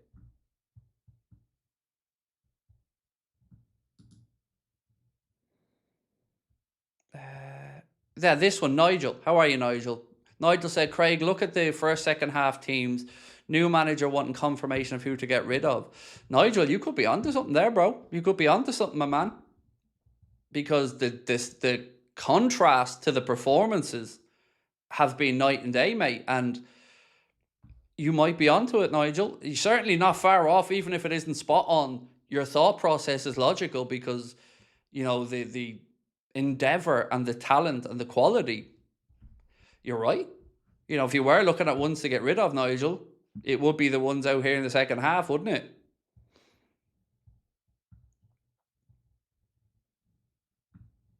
Yeah, good shout, Nigel, and thank you. Really, really appreciate you taking the time to give us your views. Yeah, it's a good point, isn't it? Daz is saying the same. It's a belter from Nigel. That's why I wanted to go back and find it to give the man credit, because it's a really good, you know, shout from what we've seen. Yeah, Nigel, well in, my man. Chatter giving you plenty of love because it was a good comment, sir. Leeds on the attack again. They try one pass too many though, and Costa steps in, but his intervention gives it straight back to Leeds.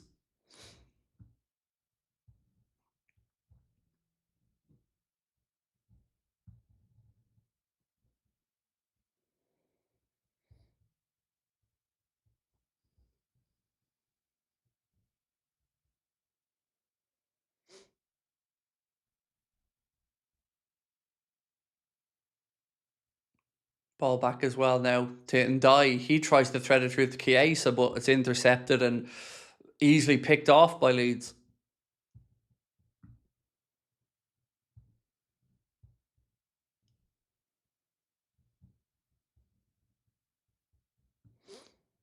This is Grav's first game back, give him time. Yeah, it's not like he was just at a World Cup or anything. Like, he hasn't played football in about 2 years, so he's forgotten. He just needs to, come on, like, let's be fucking fair. Do you know what I mean? Yeah, it might be Gravenberch's first game, but he's just played in a World Cup and had a little holiday and been back, like, and he's still, we're not saying he's terrible or anything, but we're saying that the solution to the issue that we've had hasn't been solved yet. But I think we'll all agree that Gravenberch will be part of the club going forward. I don't think anybody's urging him to be gone, but I think Nigel's point is still a very valid one. That a lot of the lads out there are certainly not doing themselves much good in the manager's thoughts.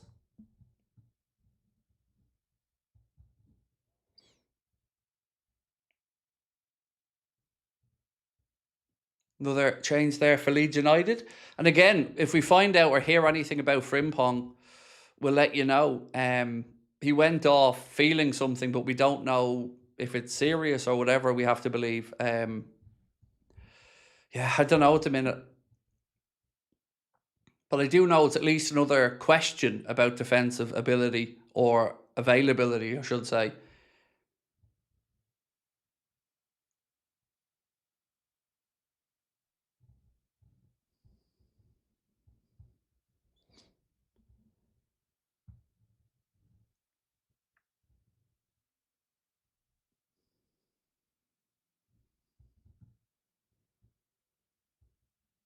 Right, another throw into Leeds, which Ampadu was going to launch long. Nonto came on as well there for Leeds a couple of moments ago. Long throw in from Leeds. Fuck off. It's the same again. It's the exact fuck off, lad. No. It's the exact same thing. Throw to the near post, flick on header, Calvert-Lewin heads it in and scores. 4-2 Leeds. Exact same. Near post header, nobody marking the centre forward, and he has a free header. Free header 5 yards out again. Fuck off. But don't tell me we don't need defenders, FSG, or journalists, or anybody else. This is bollocks. Oh, there he is. Fucking captain can't give a fuck. Captain Gobshito just standing there while Calvert-Lewin waltzes in behind him, you fucking clown. Jones should be ashamed. Look at the state of that from Jones. No idea where the centre forward is. Can't be arse tracking him. Lazy shite.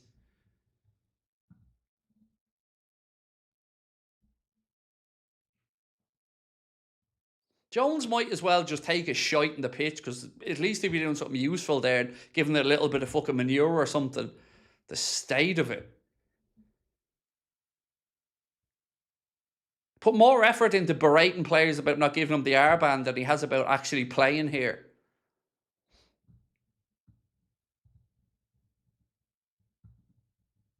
Oh, fuck off, Clade, you gobshite. Everyone's sick of listening to you fucking moaning. Just fuck off.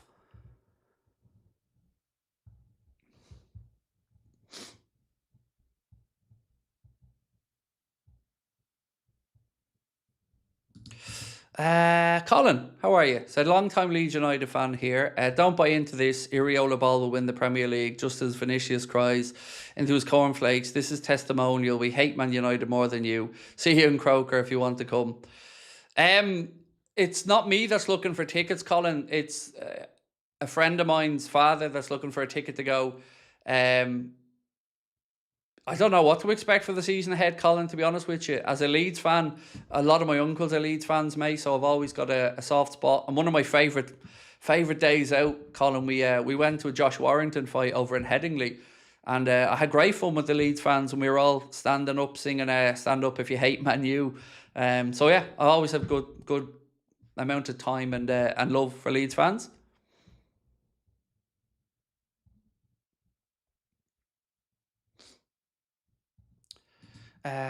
Klopp King said, we're fooked next season, depth is so poor. Yep. But let's see if any of the journalists grow a pair now and start to call it like it is, that we don't have the depth. Because again, well, they're over there and they're getting the little freebies and they're getting their interviews and they're getting the little balls tickled a little bit.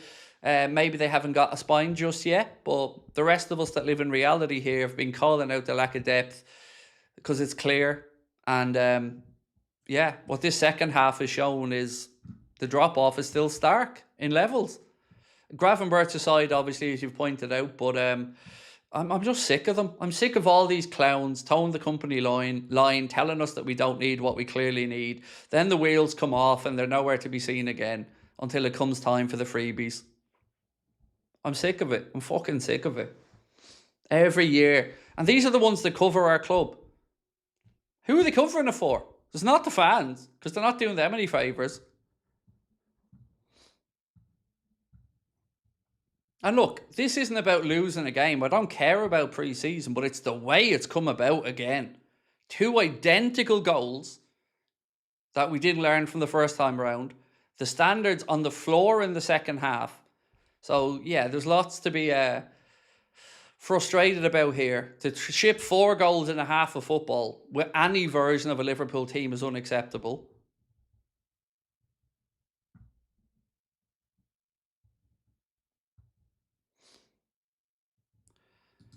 Dimitrov said, Jones out trying to get his value down. Julio said, first through test of pre-season and the lack of depth we all recognise is glaringly obvious. It's okay though, Julio, because Endo can be a centre-back. Did you not get the memo on that one? Endo can be a centre-back. Doesn't matter that he can't get into the team and he's not fit at the minute.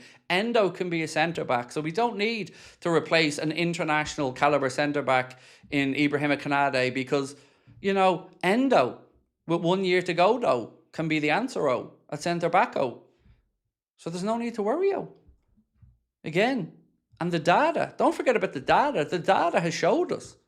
You know, Liverpool love triggering release clauses. They see a release clause, they get a mad hard on, and then they do fuck all.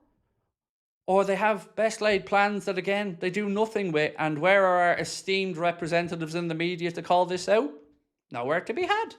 Nowhere to be had. Too busy fucking quaffing the freebies and blowing smoke up the club's arse to actually call it out. Shocking. Again.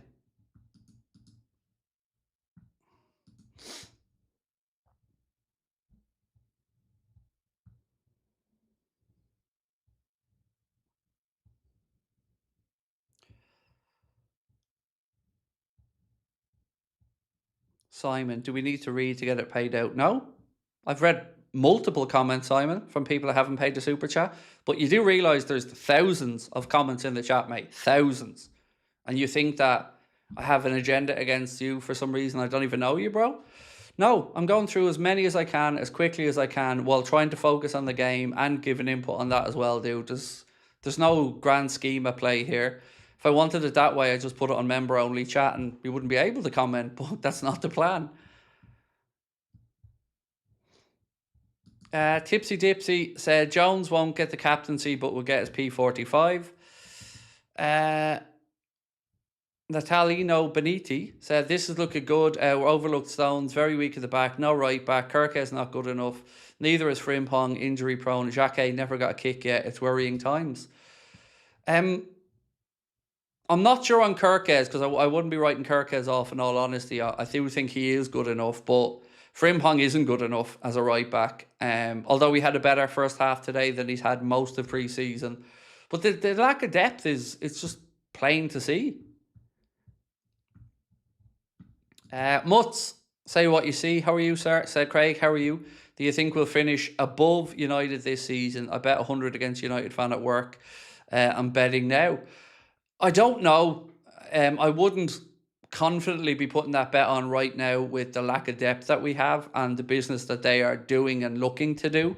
Yeah, I wouldn't say it's a formality anyway.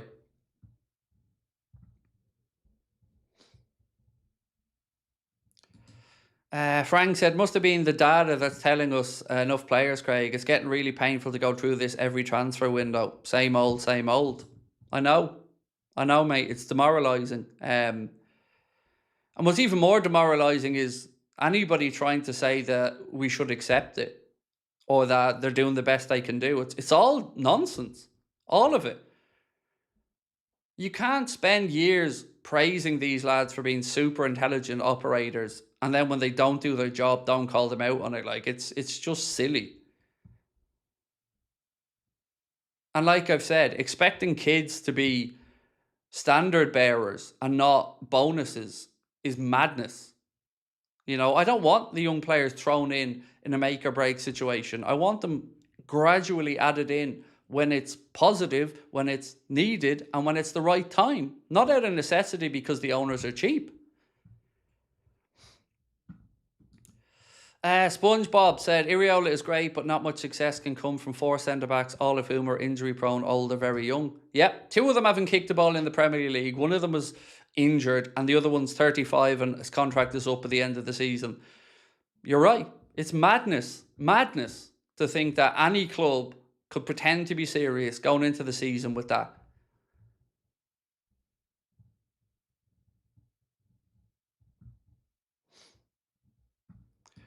Upside Down said, these players said they were fighting to stay in LFC. With this performance, if it was Iriola, I would be thinking Elliot Jones, etc. doesn't want to be here. I have to say, I'm a big Harvey Elliott fan, but I've been entirely underwhelmed with what I've seen of him in pre-season so far.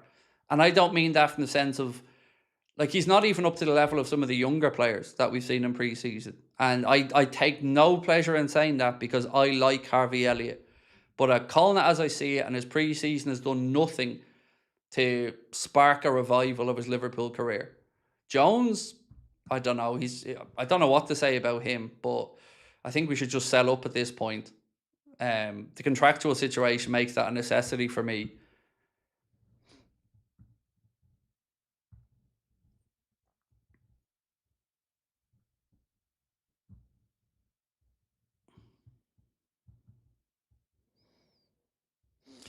Craig, you were calling last season for Canada to be left out or sold. Make up your mind.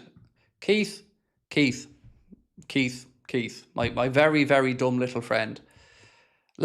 Canada's not good enough. He's shite. But here's the thing, Keith, that again, your dumb ass is just refusing to acknowledge. Letting the fucker go for free and not replacing him is doing nothing. And that's not hard to figure out, Keith. I don't give a shit whether he stays or goes. He's not a make or break defender. But not replacing him is stupidity of the highest order. And you know that. So stop trying to get a rise out of me and just admit you're jealous that I get to do this job and you're sitting there on the internet trying to shit on people. How do you logically think, let's not replace an international caliber centre-back who we allowed to get his contract run down and leave, and not replace him and think that that's okay? You are fucking deluded if you think that's the case. Doesn't matter what I said or didn't say about him as a player. I've always said you can't let him go and not replace him. I've said it 50 times this summer, Keith. So again, you're either just being a gobshite or you really are even more stupid than I've given you credit for. But I hope it's the latter, because if it's the first, you're just a prick as well as being dumb.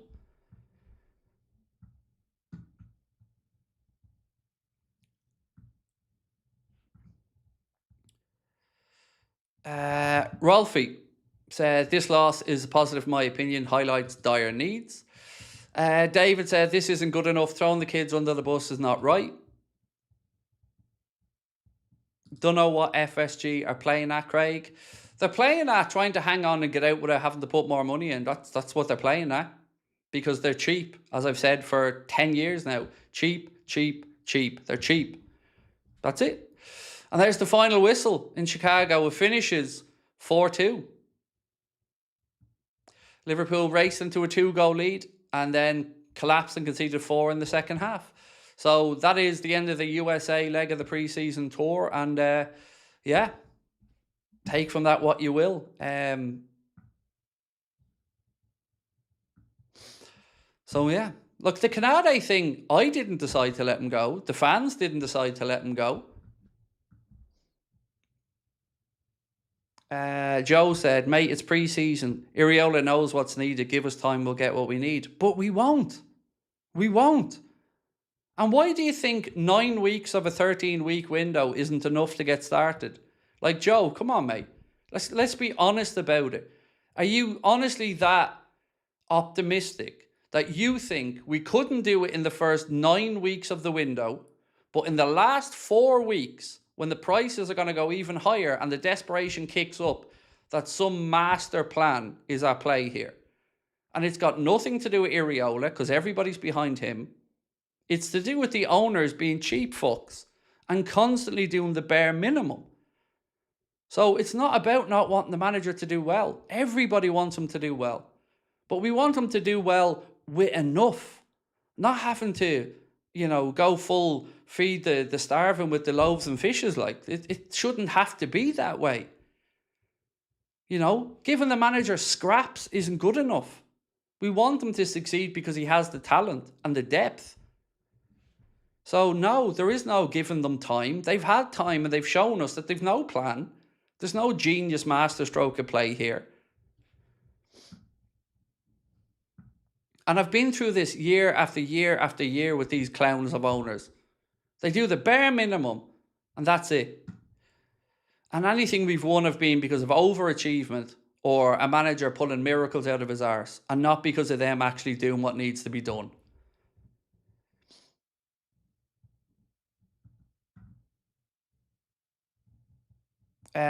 Curtis said, do we have to question Jones, Elliott, Fede and Chimikas are good enough at this point? They should be standing out above the kids, not Neone though. You'd say none of them have done anything to enhance their argument to stay at Liverpool. I think that's the kindest way we can say it, Curtis. All of those players, Jones, Elliott, Fede and Costas, none of them have given us a clear indication that, okay, maybe we don't need to do something here because X or Y can fit in there. None of them.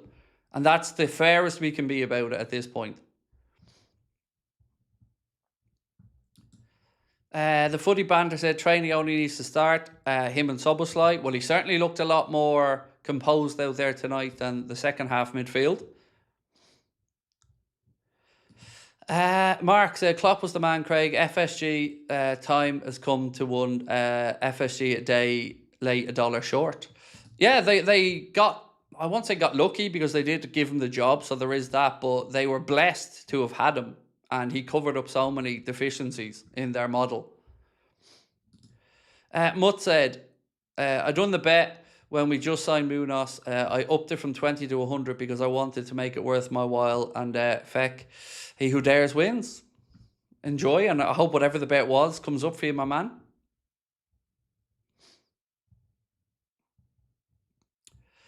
There seems to be a lot of FSG PR puppets in the chat. So, Mike, either one or two things are at play here. They're either what you've said, deluded to FSG's failings, or they're just trying to wind us up.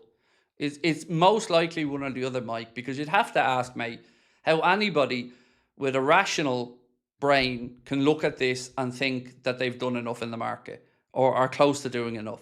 There's nothing to suggest it, is there? So you're right. They're either in on a wind-up or they're just delusional at this point, because it's madness to think that we can win a Champions League or a Premier League or anything if we don't get what we need. And we've got a smaller squad than last year because we've allowed players to walk out the door by not replacing them. And here we are. So again, it's crazy. It's absolutely crazy. And I want Iraola to succeed, but it needs to be realistic. CPGKTU said Jones isn't good enough. He was at fault for these goals tonight. It definitely hasn't been good enough today. I can't push back on that. His defending of Dominic Calvert-Lewin for his second goal was nothing short of pathetic. And I mean truly pathetic. Didn't look, didn't wander back, did nothing. And he had, again, a free header. So Jones did nothing there. We just looked completely... I can't get Nigel's comment out of my head, like pushing Gravenberch aside. We just looked like that was a team that isn't good enough in the second half and won't be good enough. You know, allowing Gravenberch his time to get back in and settle in and all. The standards are hugely different, and it's only, I guess, emphasised that some of these guys will have to go and aren't good enough. Yeah, and nobody wants to be pessimistic or anything like that, but we have to be realistic about what we are and what we're up against as well. You know, remember, we're competing with PSG, Real Madrid, Barcelona for the Champions League. We're playing catch-up on Arsenal, Manchester City in the Premier League. Have we moved ahead of them with our business?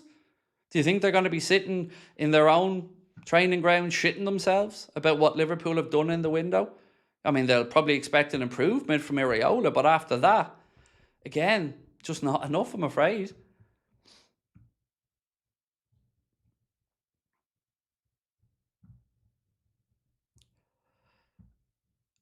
Making Jones a captain is beyond belief. He's not a leader or captain material. I don't know. Look, all we know about Curtis Jones is he's a year to go. Inter want them. Liverpool don't seem to want to extend them. It should be get the money and sell him. That should be it. You know, if they don't want to give him a new deal, then just sell him. Get the money and sell him. Simple as that.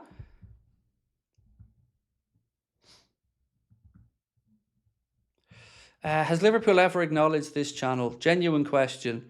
They've acknowledged it from the point of view of asking people what they're doing with us when we're meeting up with them and doing some nosing around in the background, but they've never acknowledged it from the point of view of acknowledging it. No.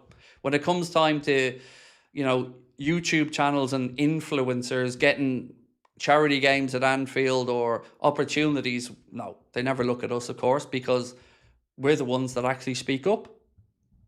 And, you know, that's apparently a bad thing in football. You're not allowed to hold the owners to standards or, you know, dare your club to do well. You have to just accept every bit of shit that comes and be a brown noser, and that ain't ever going to be us.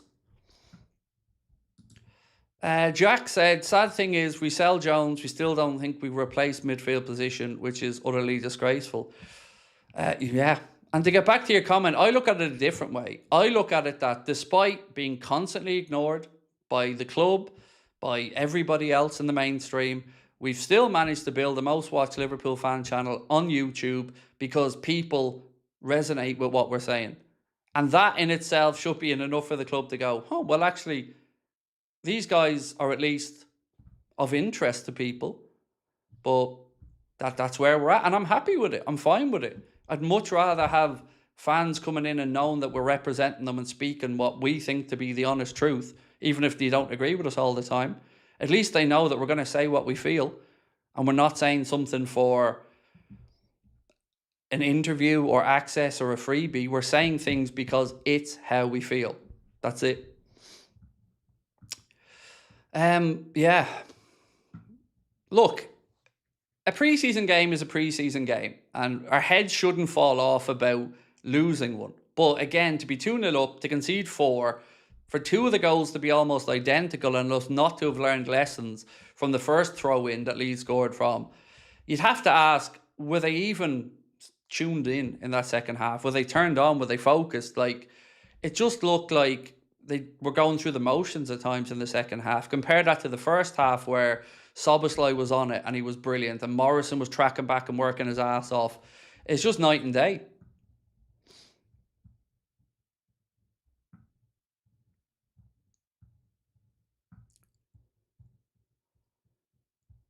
Where are we at? Dragon Chef said, good evening, Craig. Would you take Palhinha? Bayern want to sell him. Could be a cheap option for CDM. So I'd say no, because again, I don't think we need to be shopping in Poundland. Sell Jones, use that money, put a few more quid to it and go get somebody. You know, whether it's Gemma Andres, whether it's somebody else. You know, we've let City get Anderson and now they're getting Buadi. You've got Caicedo at Chelsea. You've got Rice at Arsenal. But, you know, we're having to talk about potentially getting a cheap player in Palhinha. You know, why are we even entertaining this as fans, that these inferior options are on the table for us?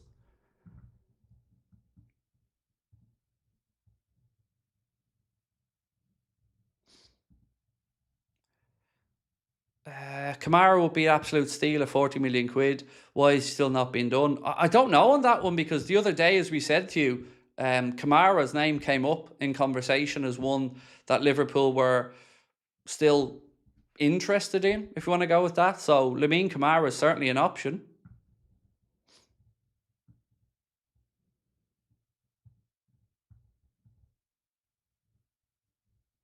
Christopher says, you can't get rid of the players we have and not be willing to get players in. Exactly. It's common sense, Christopher. You can't just keep letting players walk out the door and then say, no, sure, a kid will take that spot. A kid will take the position of an experienced centre-back, or a kid will take the position of a winger who smashed the record books at Anfield.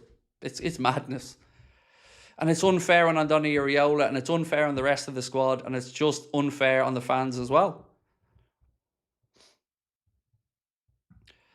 We have enough midfielders, definitely need defenders and wingers. We do, but do we have the specialist, I think is the question. But you're right, like numbers, numerically, I think I counted 9 the other day.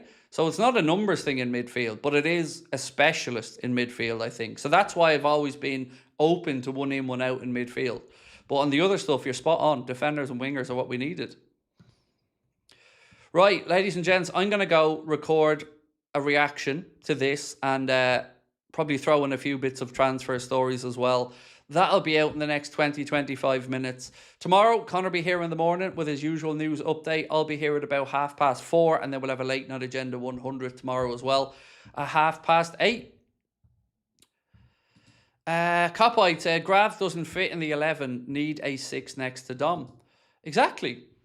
But we knew that last year as well, and still nothing being done about it. And, you know, so many comments tonight I wholeheartedly agree with. But then this is what I keep saying. We need to put the pressure on. We need to speak up. And we need to get everybody on the same page, or this is just going to happen over and over again. Underwhelming windows with excuses, promises about the future that never come to fruition, and the goalposts just moved over and over again. So look, ladies and gents, appreciate you all being here with us tonight. Thank you so much for coming up, giving some of your time to have a chat with us. We really appreciate all of your support. We don't have to agree on everything all the time, but so many people, even when we did disagree tonight, did so from a respectful place. And for that, we'll always be grateful.